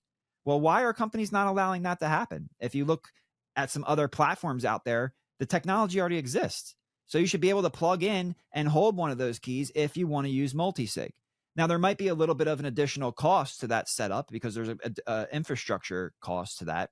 But if you're willing to pay that cost because of the value that it delivers, we're willing to offer that service to you. So if you want us to hold it and have the protections of our legal obligation to not literally, if we rehypothecate, you can sue us. You can take us to court because we contractually obligate ourselves. We don't just ignore the situation. We contractually obligate ourselves to ensure the borrower that there will be no rehypothecation, and any rehypothecation is a breach of contract. So that should be understood. But the second part is, there needs to be other options. So if you want to hold one of those keys just to ensure that we don't do what we say we're not going to do, even contractually, we're perfectly fine with that. We can facilitate a multi-sig setup for you where you hold one of the keys. We're also working with companies like Block Spaces and Gabe Higgins. I can't really speak too much about that, but they have some really exciting stuff coming up for Lightning Network. And you're going to be able to post collateral on Lightning Network. And I believe Gabe calls it a smart channel. Won't say anything beyond that, but there's some really cool things coming up where people can post collateral using Lightning and choosing their counterparty within their channel. So that way people have different options. If you want us to hold it for you and be contractually liable for the maintaining of that collateral through the life of the loan, we're happy to help you. If you want multi-sig because you want one of those keys because that makes you feel more safe and secure, the contractual obligation is not enough, I completely understand where you're coming from. We can help you. If you want to use newer technology and post collateral on Lightning, then we can help you there. where there's multiple options for how you want the custody of the collateral to be maintained. But the most important element out of all of those options is that People's Reserve puts a contractual liability and obligation on ourselves, holding ourselves responsible, not just ignoring the situation, not trying to hide it in our terms and services that there actually is some type of rehypothecation, but to actually contractually obligate ourselves to not rehypothecate your collateral, to be happy with the fact that we found a customer who's a responsible saver of Bitcoin, and that the purpose and use of that Bitcoin is to secure the loan and to secure the loan only, not to find a way to leverage it to increase profits, because that puts the customer second and turns us back to profit maxis versus relationship maxis. And that is of the utmost importance to us to make sure that we respect our customers and we develop a trustworthy relationship with our partners, because that's what can't be duplicated. You're going to be able to copy and paste our contracts, but you cannot duplicate the trust that our customers have with us, because we put that and value that first over everything else. Yeah, 100%. So like when you guys look out 5, 10, 20, 50 years from now for People's Reserve and how this is going to change the landscape of real estate, financial products, Bitcoin, just everything. What, like, I laugh at like the reverse mortgage, how long have we seen like commercials on TV, like late night or whatever, like on news channels, like get reverse mortgage. And I was like targeting seniors, obviously senior citizens and things like that. So I just laugh because like those products are just going to be absolutely obliterated by stuff like this. But what do you guys see when you guys project out, like, hey, these are our goals. Like, this is what we're aiming for the average person. Like we said, I mean, 35 to 65-year-old men are 90% of who watches this channel. And so so say it's a 35 or 45-year-old person, I mean, 20 years from now, what does this look like to you guys when that character is 55 or, and that's our age, right? Like, what are you seeing when we are into those years of looking at retirement with these products? Nobody has ever asked me that question. And that's probably like one of my favorite questions that's ever been asked of me. And I guess that's just because people don't really have that long-term mindset. They want to know what's happening now. But at People's Reserve, current events trump futures trends, right? Yeah. Current events trump future trends. That's why. Yeah. Well said. But a good entrepreneur is always thinking 5, 10, 20 years down the line. And what I see for People's Reserve is, I think we're going to become a central bank of the internet economy. I think the internet economy is an amazing domain. It's the only economy in the world with no debt.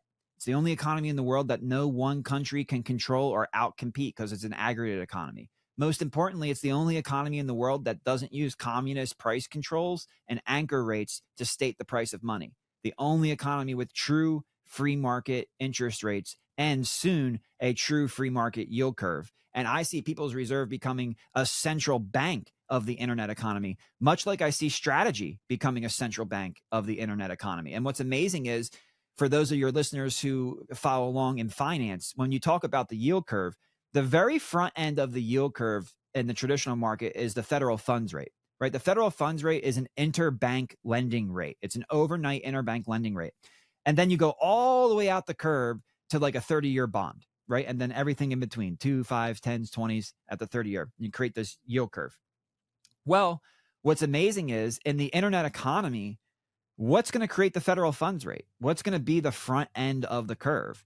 And in my opinion, it's going to be we'll call it an interbank Bitcoin treasury company. It's funny that it's a BTC, right? So Bitcoin treasury company, but BTC to BTC lending, Bitcoin treasury company to Bitcoin treasury company lending, like an agreement between People's Reserve and Strategy in the future. That overnight lending rate between two central banks of the internet economy is actually going to create the rate that will be equivalent to the federal funds rate. So interbank BTC to BTC lending rates will create the very front end of the free market yield curve. And then products like People's Reserve's Bitcoin bond going from the 5-year and 10-year mark all the way into our mortgage products going from the 15 and hopefully even 30-year mark will create the long end of the curve. So I see us playing a critical role in establishing the true free market yield curve and offering the products, the financial products that actually formulate those different points on the yield curve to understand where we are in the internet economy when it comes to cost of capital in a true free market sense. And one thing that I'm super excited about, and I'm not even sure, one thing, this is amazing. I actually contractually assigned intellectual property to People's Reserve Inc., and then they put me under NDA. So I'm actually under NDA for my own company, and that's just part of being a U.S. regulated company with goals to go public, right? There's certain ways to do things, and there's certain ways that you don't do things. So we're taking all the right steps to make sure we can accelerate our access to U.S. capital markets.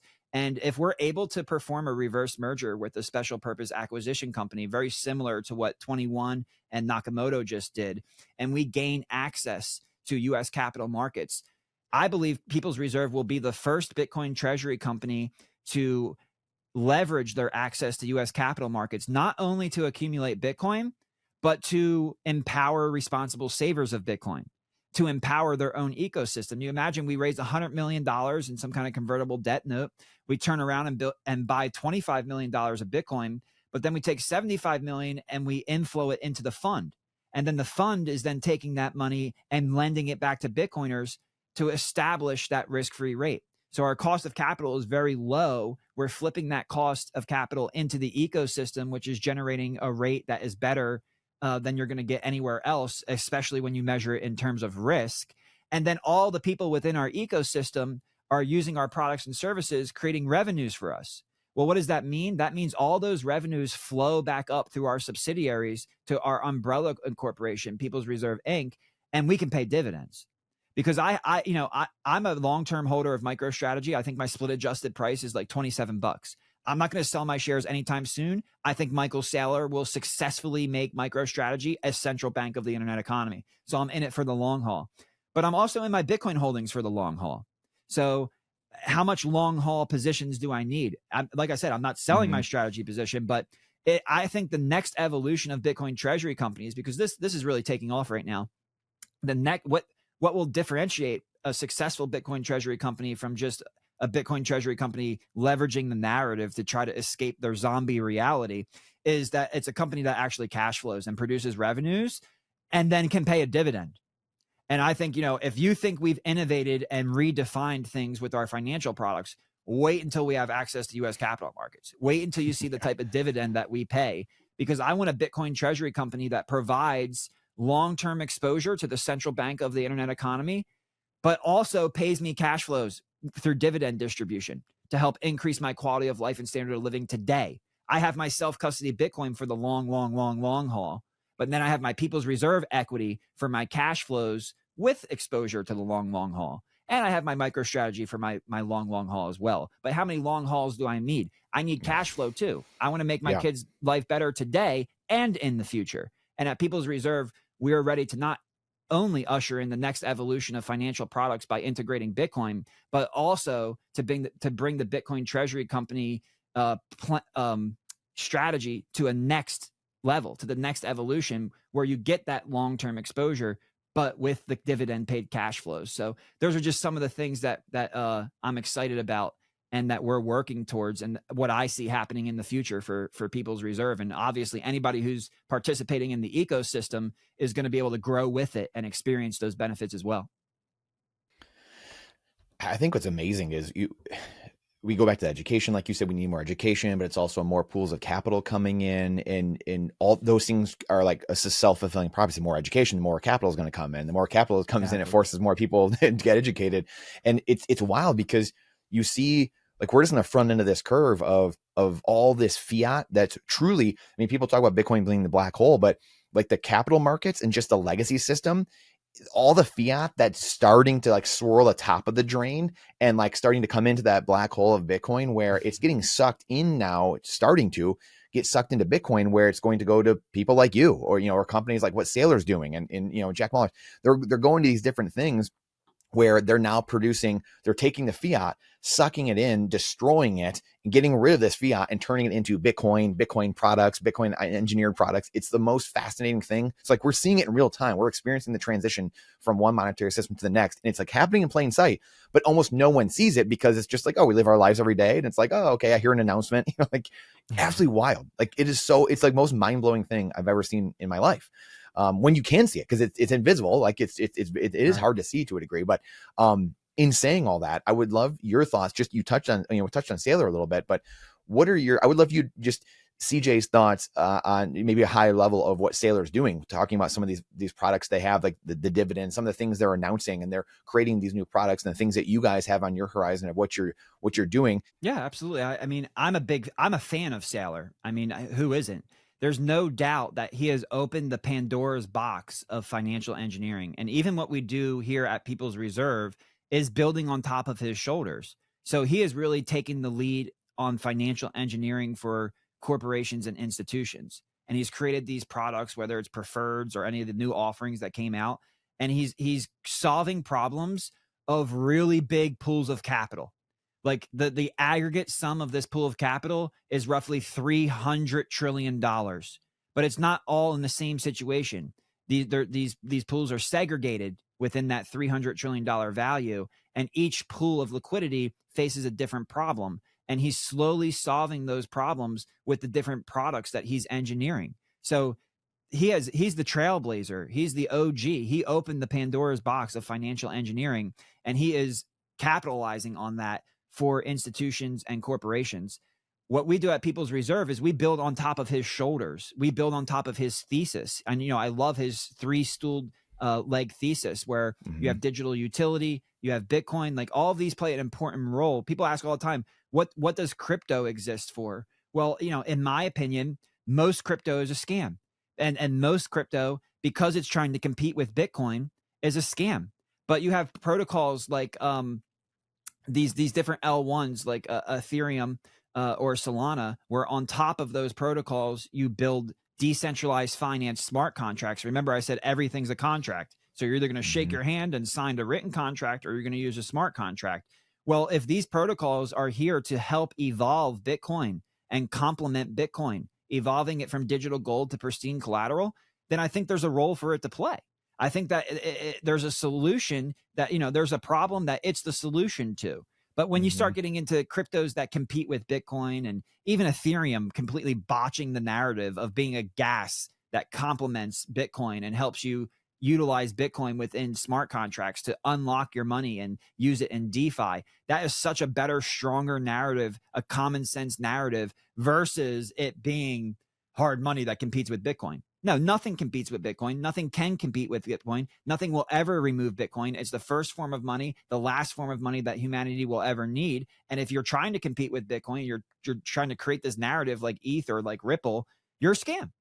It's just that simple. Nothing can compete with Bitcoin. And if it tries to, it doesn't really know what it is, and it doesn't really know that it's worthless. However, if something complements Bitcoin, if something boosts Bitcoin and helps evolve it from digital gold to pristine collateral, there's absolutely a use case, because without Bitcoin, it would have no use. So if it claims to have a use without Bitcoin, it's worthless. But if it has a use because of the existence of Bitcoin, well, then there might be something there. There could be value from that. And I think, we're really excited about that at People's Reserve, because it's our mission to help evolve Bitcoin from digital gold to pristine collateral. And you're just not seeing that narrative. And Michael Saylor is all over that narrative. He completely understands that an Aave, a MakerDAO, a Uniswap, these are empowering financial products. I mean, even the stock market now is going to try to move trade 24/7, right? Uniswap came out, Bancor and Balancer were out, and Uniswap came out and really captured the market. And now look at what the stock market is saying. Well, wait a second.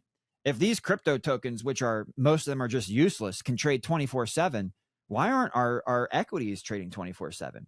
I guess we're not going to be able to go on our yacht on the weekend in Martha's Vineyard, because we're going to actually have to trade 24/7 here, right? It's a money market. It should be open 24/7. You should not be able to not go to the bank on Sunday. That doesn't make sense. You should not be able to not adjust your allocations in your portfolio because somebody around the world is celebrating some holiday. That doesn't make any sense. Money is 24/7. And these decentralized finance protocols helped usher in that understanding, just like Bitcoin helped usher in the understanding of what true money is versus this fake fiat experiment. So all of these things have a role to play, as long as they're there to complement and evolve Bitcoin from digital gold to pristine collateral. And Michael understands that, and he's utilizing that in his financial engineering thesis, knowing that not all solutions that help complement Bitcoin from digital gold to pristine collateral are decentralized solutions.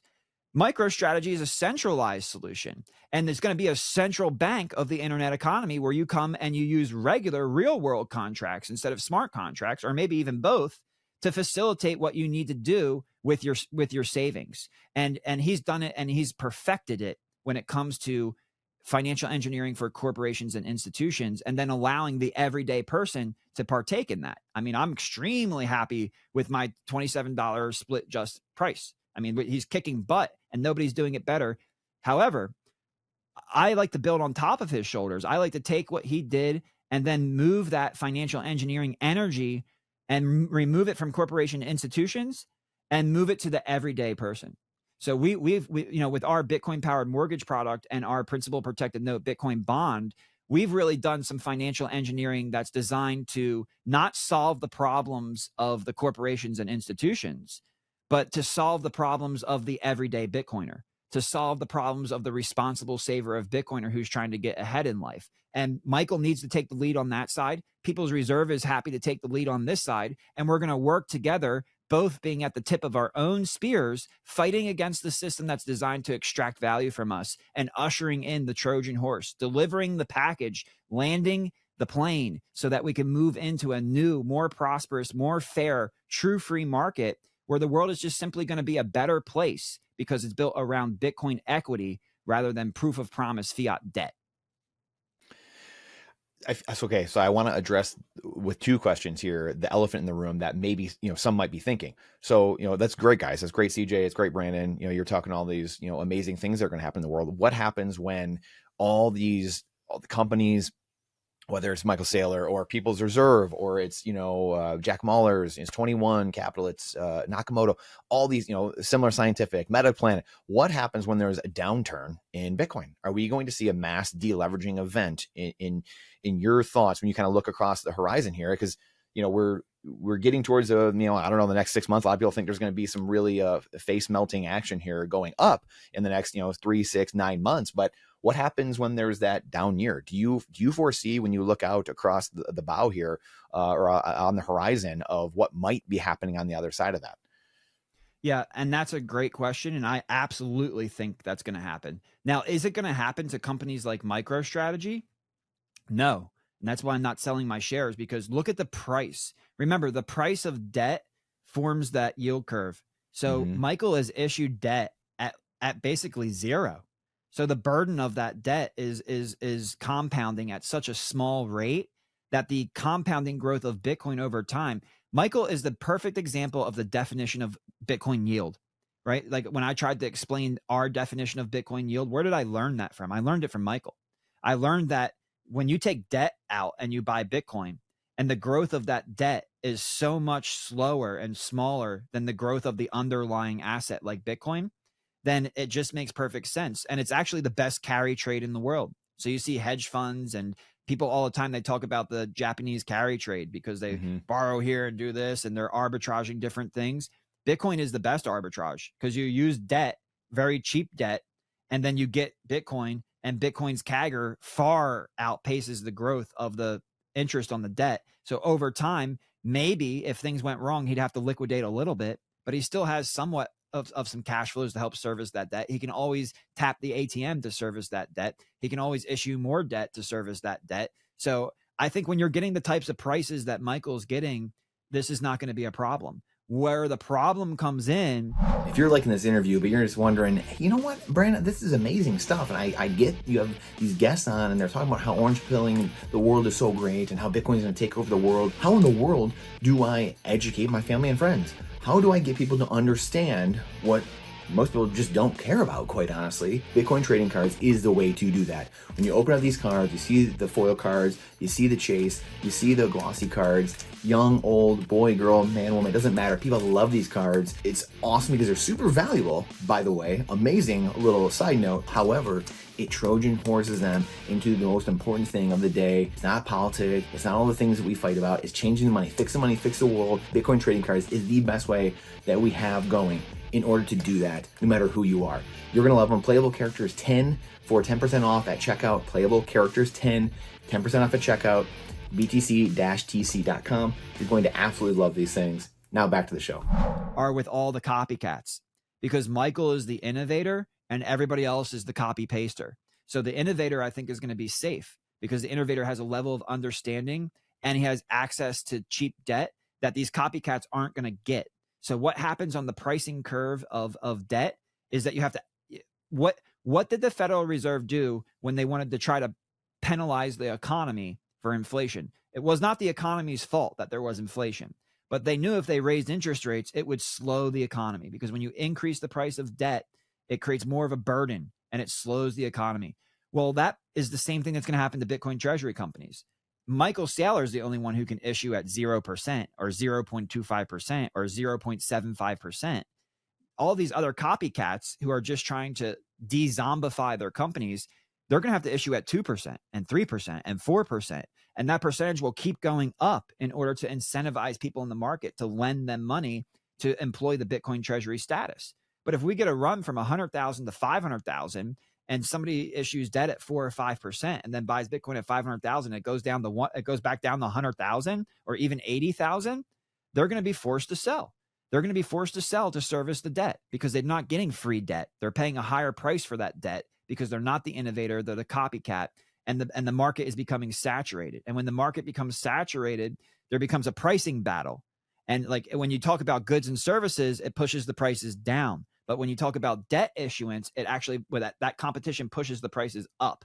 And the price of the debt is the interest rate. So as the interest rate gets pushed up in order for these companies to incentivize lenders to come to them for their BTC strategy, instead of over there where they're getting 0.75%, come to us and get 3% with the same exposure.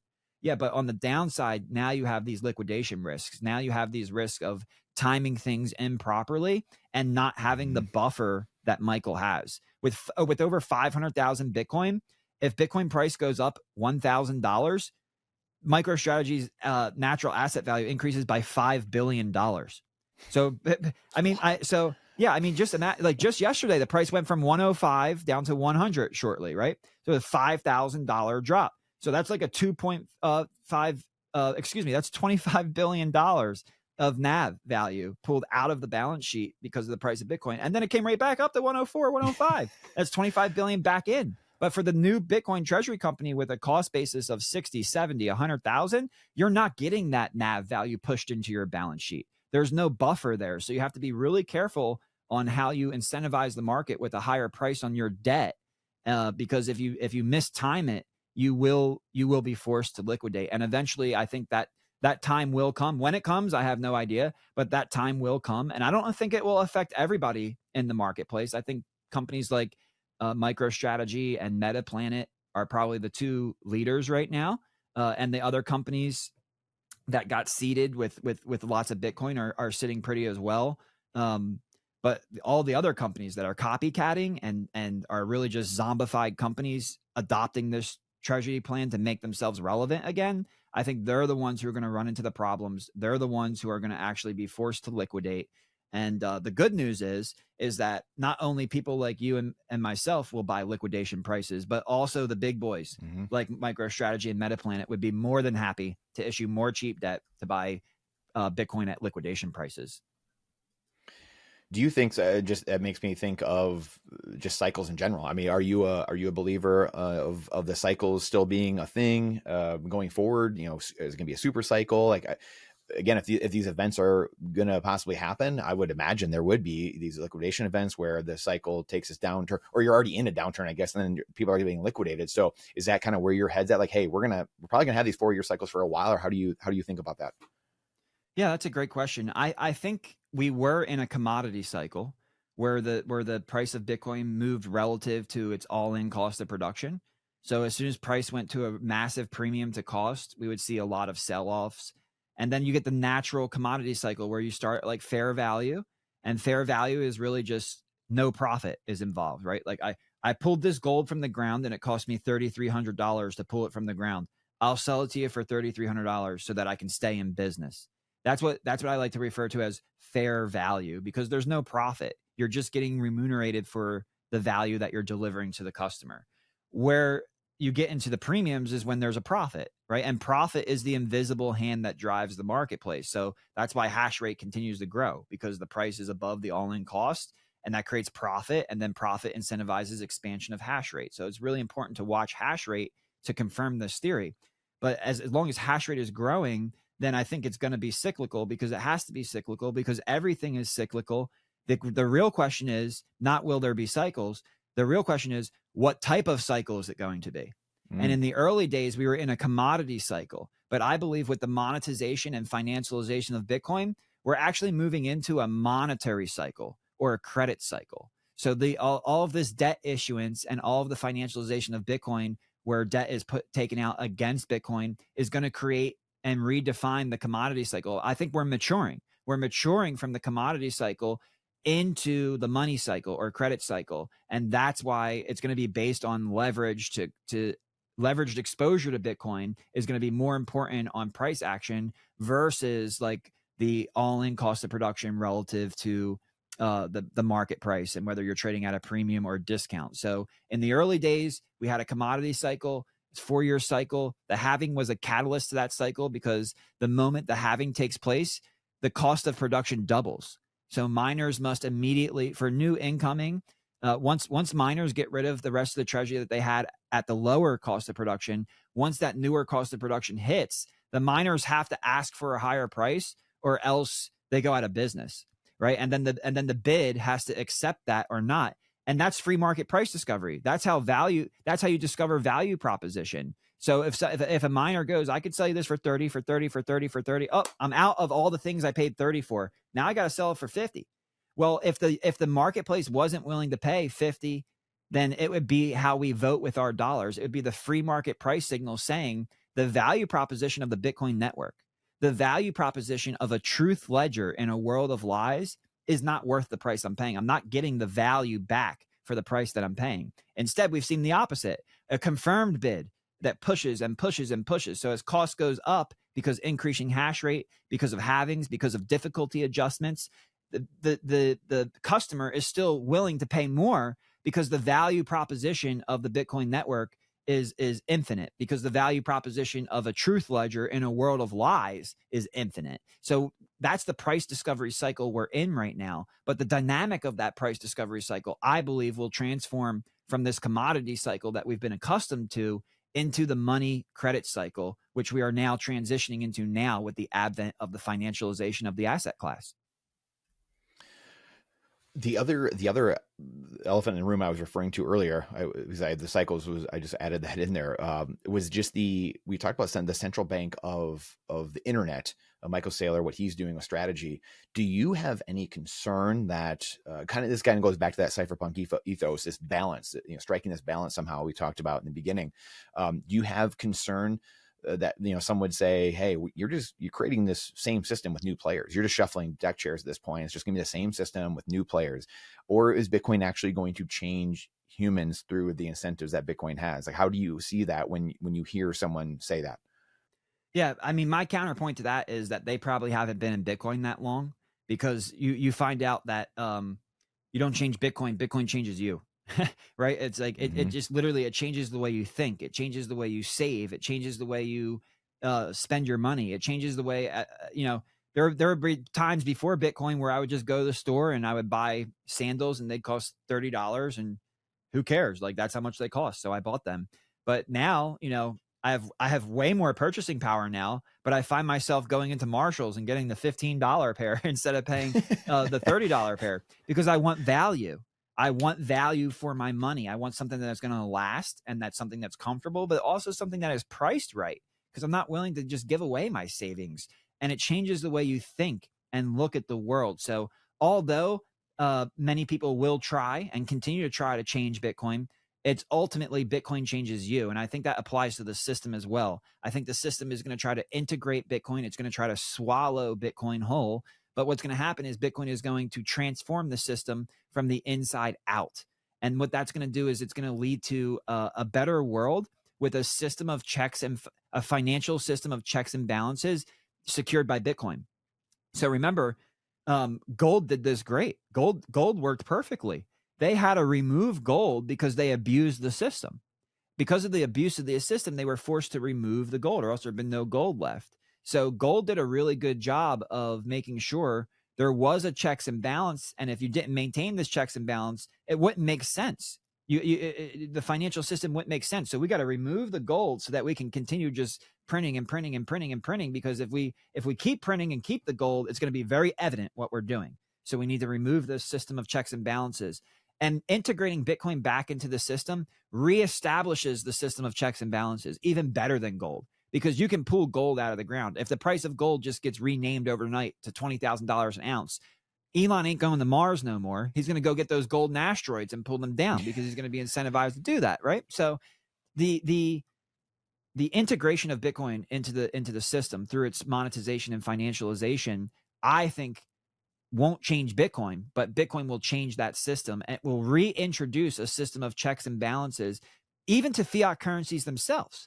Because I believe that, fiat currencies, some fiat currencies are going to zero. Some fiat currencies are going to end up worthless on the street. But what is the value of a fiat currency? To me, it's the measure of an economy. So if we want to price an economy in Bitcoin, we should look at the price of Bitcoin in that economy's fiat currency. And that's why you've seen the price of Bitcoin has gone over 1 million fiat currency units of the Egyptian government. They had problems with their monetary and fiscal policy. If they have problems in their economy. So to measure the economy, we look at the weakness of the fiat currency against Bitcoin. So is this something that's going to happen in the future? No, it's happening right now. Bitcoin is already pricing economies. And the fiat currency is a great medium, right? It's not money, it's currency. There's a difference between money and currency. So we use that fiat currency and we measure that currency against the money, the base layer money of Bitcoin. And now you can tell which economy is growing, which economy is contracting, which economy has the proper monetary and fiscal policies, which economy has the bad monetary and fiscal policies. And it allows the currency itself tells a story when it's measured in Bitcoin. So I think there's an actual a beneficial relationship between currency and money that allows us to derive the healthiness of an underlying economy using that fiat currency measured against Bitcoin. So yeah, I mean, we might come, to me, I'm already at a point in time, I don't save currency. Like I'm blessed. Bitcoin has done a lot of hard work for me over the last 12 years. But do you know, like, this is just, some people would get embarrassed by this probably, but not me. I overdrafted on my bank account like 2 weeks ago. I literally overdrafted on my bank account. Yeah. Like, because I don't trust them. And at any point in time, like, I'm not saving currency, I'm saving Bitcoin. So I'll use the currency to pay my bills for the month. And, everything else that's extra is going into Bitcoin. And if something pops up where I need to spend some extra money, I'm going to overdraft and I'm going to have to get some of that Bitcoin back into the currency, because you don't save currency, you spend it. You save money and you utilize that currency, especially borrowed currency, against the money to then spend into the economy. And that's kind of where I see everything going and leading to. There is room for both money and currency to exist. There is value in measuring economies with currency against money. And we might as well take advantage of that to get a more true picture and report of where we are, where we live, and what the decisions that are being made at the higher political level with fiscal and monetary policies, what effects they're going to have on our quality of life and standard of living. There's no better way to understand that than by looking at the value of the fiat currency and measuring it against the pristine collateral money. And I think we should take advantage of that. We shouldn't fight it. Yeah. And this makes me think of it. This is kind of like, I'm going to try to ask this question to like encapsulate a bunch of the stuff that we were just saying. So we talked about CAGR earlier as well, the compound annual growth rate of Bitcoin. Saylor's, they think it's going to be 29% over the next, every year for the next 20 years. Where do you, like, when does the average person get back? When is it time to get back into the legacy assets? When is it time to really start, okay, now I'm going to go buy, or I'm going to go trade, I should say, I'm going to go trade a Bitcoin for a 1,000 unit apartment complex, or whatever, a 0.1 Bitcoin for a 500 unit apartment complex, or so that's one part of it. But also, what is hyper Bitcoinization to you? To me, I was thinking, my just shorthand version of it was when I can buy a piece of real estate and the tenants pay me, my residents are paying me back in Bitcoin. That's when I would kind of look at it and say, hey, I think we've kind of reached it. Because what I hear you saying, it seems like you're of the school that there's going to be these, a bunch of these currencies for a long time. Bitcoin continues eating away at all these.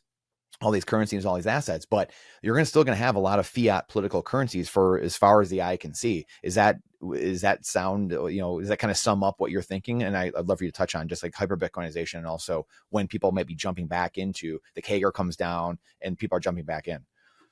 Yeah, so I think hyper Bitcoinization is really just people realizing that there's no other way to save, and that Bitcoin is the only form of money. And this goes back to education. You say, hey, do you have any money? And people will pull dollars out of their pocket. And I said, I didn't ask you for currency. I need money. The difference between money and currency is of the utmost importance. You cannot store value in currency. Yes, it's an amazing medium of exchange. Yes, you can spend it all over the world, but you can't save in it. So to me, hyper Bitcoinization is the realization that you cannot save in currency. You can only save in money. And Bitcoin is an engineered money that acts as a savings technology. And once we get to the point where all economic value, it might pass through the medium of currency, but it settles on the money. That, to me, is hyper Bitcoinization. And then, if people want to pay in it, yeah, it's a good medium of exchange. I mean, you have 10-minute settlement with transaction finality, but it's not a high velocity medium of exchange, right? You need like Lightning or some type of other L2 to have the high velocity, because we can't increase blocks. I'm strongly against increasing blocks, because you're going to lose decentralization, which is the most important thing. You need nodes to be able to be spun up easily and cheaply. And to do that, you cannot increase block size, or else the technical requirements are going to go through the roof. And people are not going to be able to use little Raspberry Pis or these little cheap little devices to run a node and signal to the network how they feel. It's a consensus mechanism that we can signal whether or not you want to run core or not. It's a consensus mechanism that you can cast your vote without anybody really telling you how you're going to cast your vote, or anybody really having to count your vote. You cast your vote by broadcasting your signal, and you can broadcast your signal with true free speech and with no gatekeeper counting that vote, just the network recognizing that vote. So to me, it's of the utmost importance that we first obtain store of value, then move to medium of exchange, and finally become the unit of account. And we're so early on right now that the world is just kind of figuring out that it's digital gold. Not everybody's figured it out yet, right? Even Wall Street is starting to talk about digital gold, but we're not digital gold until Bitcoin's at $1 million. Once Bitcoin's at $1 million and the market cap of Bitcoin is relative to the market cap of gold, then we're digital gold. Now we're truly a store of value. Well, what happens between now and then is we want to focus on medium of exchange. We want to add utilization. We want to go to the next phase of the emergence of this asset class, which is beyond store value and to medium of exchange. Well, how do you spend your Bitcoin right now when it's a low velocity money? If things get right now, you can send $1 billion for less than $1 because there's no traffic. But if everybody were using Bitcoin, you'd be paying thousands of dollars or even tens of dollars just to buy a coffee, which is unacceptable. You can't pay more in a transaction fee than the good or service that you're buying.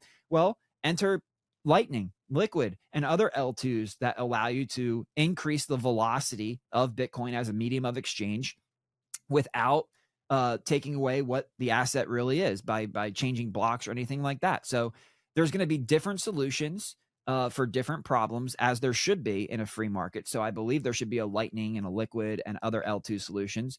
My personal favorite solution to this velocity problem is that the best way to spend your money is with borrowed currency. And this, this triggers some people, but just think about this for a second. Borrowed dollars are the best way to spend your Bitcoin. When you borrow dollars against Bitcoin, you can spend those dollars anywhere in the world with ease. They'll be accepted anywhere, whether it's credit or cash, they'll be accepted. The value of the currency is actually being diluted through the abuse of the system. So imagine if governments actually balanced their budgets and the value of the currency stayed more stable. Like, it actually does us a favor that they continue to print, because the purchasing power of that dollar goes down, which means the burden of our debt shrinks over time.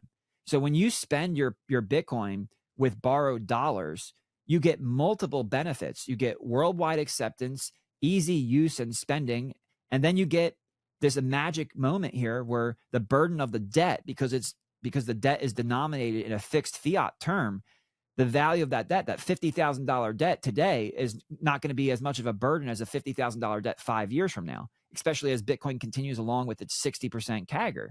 So it's a weird kind of idea. I think it took me a little bit to kind of swallow the pill. But yeah, borrowed dollars right now are the best way to transform Bitcoin as a base layer money into an understood medium of exchange, right? It's not directly changing, but it's the settlement layer. The currency moves the value, but the money settles the value between parties. And if we can just tap into that, I think we can accelerate adoption and accelerate Bitcoin into the medium of exchange phase, which eventually, once you complete that process, it just becomes a unit of account. And then once you're at the unit of account, you're at the top of the S curve. And once you're at the top of the S curve, now there's a chance for a circular economy. Now you can actually get paid your rent in Bitcoin because there is no transfer of wealth that you're going to miss out. Now the Bitcoin CAGR isn't 60%. It's tied to the growth or contraction of the global economy. So you're not going to take that big of a hit. There's not this big upside potential that you're giving up. But we need to understand where we are in the emergence of the asset class, where we are in the definition of a store value, medium of exchange, unit of account, and then utilize the proper tools to manage our assets, leverage our assets, unlock the purchasing power of our assets for where we are right now on our timeline. And our strategy, it should be different than our kids' strategy. These strategies aren't going to work forever. We have to adopt with the emergence of the asset class. But right now, I think this is the solution. And then in the future, I think your view of a circular economy is the solution. But it's not one way or the other. Through the transition, through the emergence, we have to leverage both understandings to really help people understand the power of saving in money and spending in currency. Yeah, I absolutely love that. I absolutely love that. What do you, if you were the president of the United States, or if you were, I mean, I guess wherever, I mean, UK, if you were, Australia or wherever, would you be printing your currency to buy Bitcoin right now? I don't think I would be printing the currency to buy Bitcoin. And, actually one of the ideas I had on this is, Trump charges tariffs. And I thought that if you pay a tariff in $1, it should be whatever the rate is. But if you pay the tariff in Bitcoin, you should actually get a discounted rate. So I think we need to integrate Bitcoin. Like if I had that ability to do that, which I have no desire to do that at all. My passion is that people's reserve. This is where I can deliver the most value. But it is fun to brainstorm these things and kind of think about these things. And when I thought about it, I thought, I don't think you print your dollars to buy the Bitcoin. I think you integrate Bitcoin into your monetary, fiscal, and economic policies to accumulate it. And you can accumulate Bitcoin through accepting it for taxes. You can accumulate Bitcoin through tariffs. And then you can accumulate Bitcoin through a sovereign wealth fund and use it to recapitalize the republic. You can leverage that CAGR, leverage the emergence of the asset class to recapitalize these programs that are causing big deficits. Like everybody knows we have $37 trillion of debt here in the United States, but not many people know we have over $220 trillion of unfunded liabilities.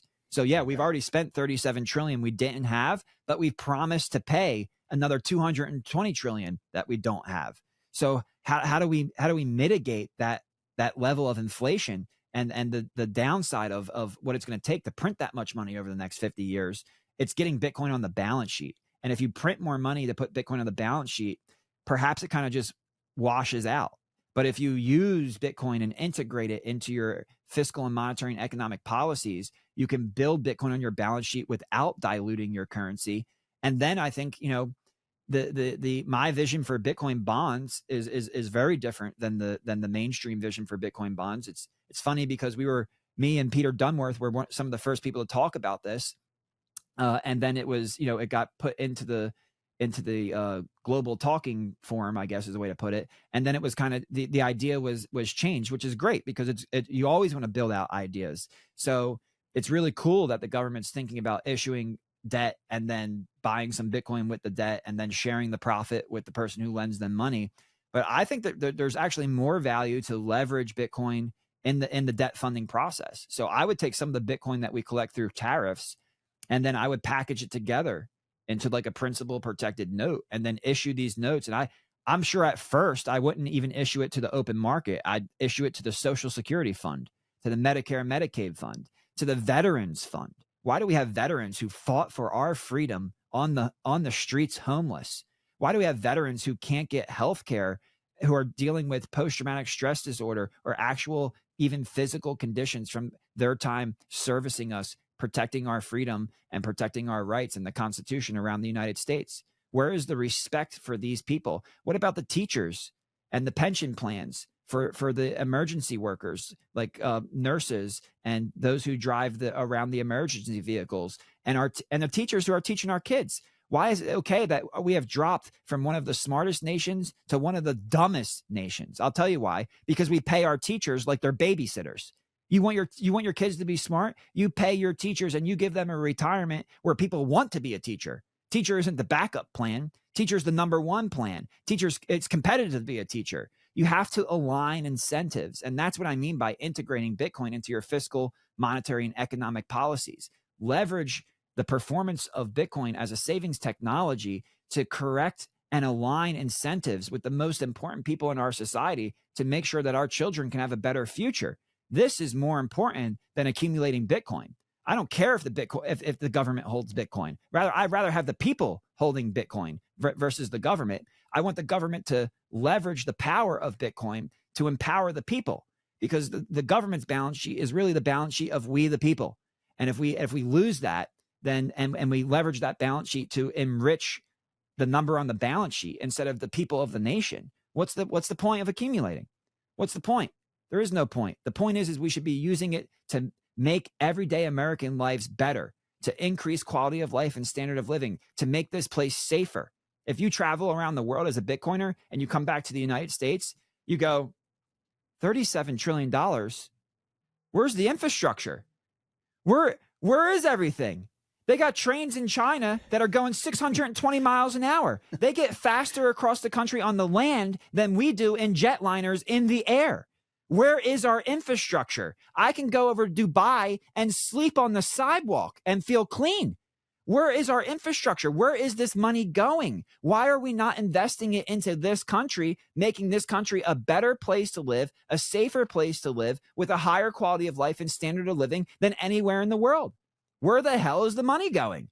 I mean, you travel around the world and you look at what they have. It's beautiful. The architecture, the infrastructure, it'll blow your freaking socks. You're going to get back. You'll be like, what the hell's going on? I knew it was a problem, but I didn't realize it was this bad. You do that. You take that round robin. You take those trips to the other first world countries in this world, and then you come back here and you'll realize we're not a first world country. We've fallen into the second world category, and only very few places in the country still maintain that first world lifestyle, and it comes with a very high price. This, to me, is more important than accumulating Bitcoin. Governments must leverage the power of Bitcoin to empower their people, and when they do that, they'll find that the most skilled people in the world will gravitate towards them. I just talked with Katie from Citizen X, and we talked about government incentives. Governments will fight over Bitcoiners. And the best way to fight over Bitcoiners is not with legislation, but with proper incentives within your monetary, fiscal, and economic policies. If we can do that, we will rise further and farther than anybody anticipated. And that is the true orange piece revolution that I hope we see come. What is the total addressable market for Bitcoin in your eyes? Because I feel like we have two schools of thought, with like the Jeff Booth, where it's 900 trillion, where it's going to account for everything, and it's $43 million Bitcoin, or it's maybe the Jack Muller's, where it's one half of every transaction. It's 450 trillion is the addressable market for Bitcoin, say $22 million Bitcoin. Where do you fall in those two camps? What is your outlook? Yeah, so I think when it comes to finance, I align more with Jack that it's going to be one half of every transaction. But I think we have to go a little bit beyond that, which actually moves beyond even Jeff Booth, where every real tangible asset is in Bitcoin, because I do agree with that as well. But I see it from the financial angle, which is, yes, Bitcoin is one half of every transaction, but Bitcoin is also the base layer to every single financial derivative. And that's where you're starting to get into the thousands of trillions. This isn't just about real world wealth. It's about derivative contracts derived from that wealth. So yeah, we get half of every transaction for 450 trillion, but also every single derivative contract and all of that value will be settled on a layer zero. And that value is levered, right? So that 900 trillion of value is one-to-one. What happens when we lever that value with derivative contracts at 10x or 50x or even 100x? To me, it's multi-thousands of trillions that will be driven into this asset class at the top of the S curve, when it is the base layer money of everything. Half of all spending transactions are settled on the layer, and then all derivative markets are built on top of that equity value layer. Do you think, I mean, there's so many things going on right now. I mean, starting to, I would imagine, become obvious to people around the world. I mean, again, we're talking offline about some of the debt deals, the inflation, the printing thing, going on behind the scenes. I mean, Bitcoin has been saying this for 16 years. Like, this is the end game. This is what, and I feel like TradFi, a lot of people are waking up, the traditional space, and the average person's seeing it and being like, wait, this is all correlated. It's all correlating to one. Like, it's all the same trade. Like, no matter what I'm in, if I'm in the dollar, it's all the same thing. Stocks, real estate, whatever it is, it's all like 8%. That's the number lately. Everyone's kind of floating out the 8% debt debasement, or debasement of the currency. 8% the debt's grown. 8% all the assets have been growing just over each year, basically. And everyone's starting to, like, in your mind, is it going to be some orderly transition where we have this peaceful revolution, kind of like the softish landing, kind of transition to this other thing? Or is it going to be, hey, we've got more Canadian trucker, Dutch farmer events, and all these black swans that pop up that all of a sudden jolts 10% of the population to say, yeah, I'm out of here, and the iceberg flips, and all of a sudden we're just in this new world? What does that look like to you? Yeah, I think there's going to be a little bit of both. I think there's going to be a point in time where certain countries reject, like what happened in China. China banned Bitcoin mining. A bunch of the miners left. Now there's a lot of excess energy, but what you'll find is that a lot of hash rate still comes from China. So the underlying incentives of making bad decisions towards Bitcoin are being recognized by some of the bigger governments. And I think China was one of the first to learn those lessons.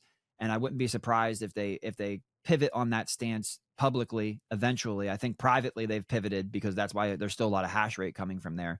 But those types of incentives, integrating Bitcoin for energy infrastructure, and then leveraging Bitcoin's purchasing power to increase the quality of life and standard of living for your everyday citizen, is going to become really important. And if the certain governments that don't do it and fight it, they're gonna see what you said. People are just gonna leave. And then the other governments that embrace it, people are going to flock there. Much like during COVID, people flocked to the state of Florida because we had more freedom here than we did in other places. It was probably one of the most free places in the world, was the state of Florida.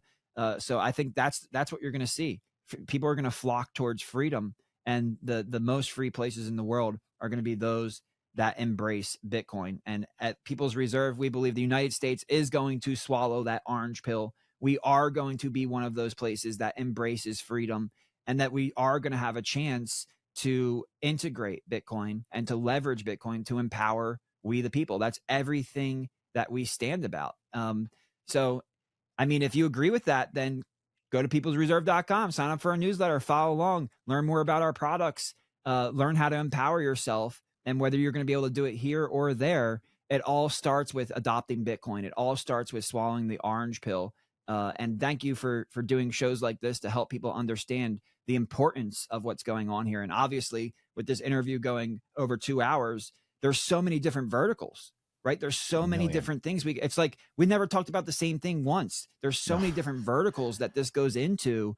Bitcoin is really that important. So I urge people out there to look into Bitcoin, understand what it is, educate yourself, educate your family and friends, because there is coming a massive acceleration in the ongoing transfer of wealth. And if you don't want to miss out on the most rapid portion of this transfer of wealth, now is the time to teach, to learn, and to get set up. So thank you again for what you do, and for having me, and for letting me go on a couple different rips in many different verticals. But I hope it came off as me being super passionate about what Bitcoin can do for humanity, because that's what I truly believe in. I think Bitcoin is truth money. And whenever you do something in life that is based in truth, you're going to get value out of it. And the fiat lies, that world is withering away. And I hope it withers away in peace. But I think some of them are going to wither away with a fight. And in order to fight them, we don't want to be violent. We want to be peaceful. And the best way to do that is to opt out, save in Bitcoin, and choose the peaceful solution, embrace the peaceful revolution. And we're going to help you do that at People's Reserve. And we hope we can do it here in the United States and worldwide as well. Absolutely unbelievable. Mr. CJ Konstantinos, thank you so much for being a playable character in a sea of non-playable characters. Thank you so much for having me, and I look forward to coming back again. If you can't get enough of these interviews and you want to deepen your education on sound money, wealth building, and freedom, you're not going to want to miss this playlist here. Happy binging. Check it out now. We'll see you inside.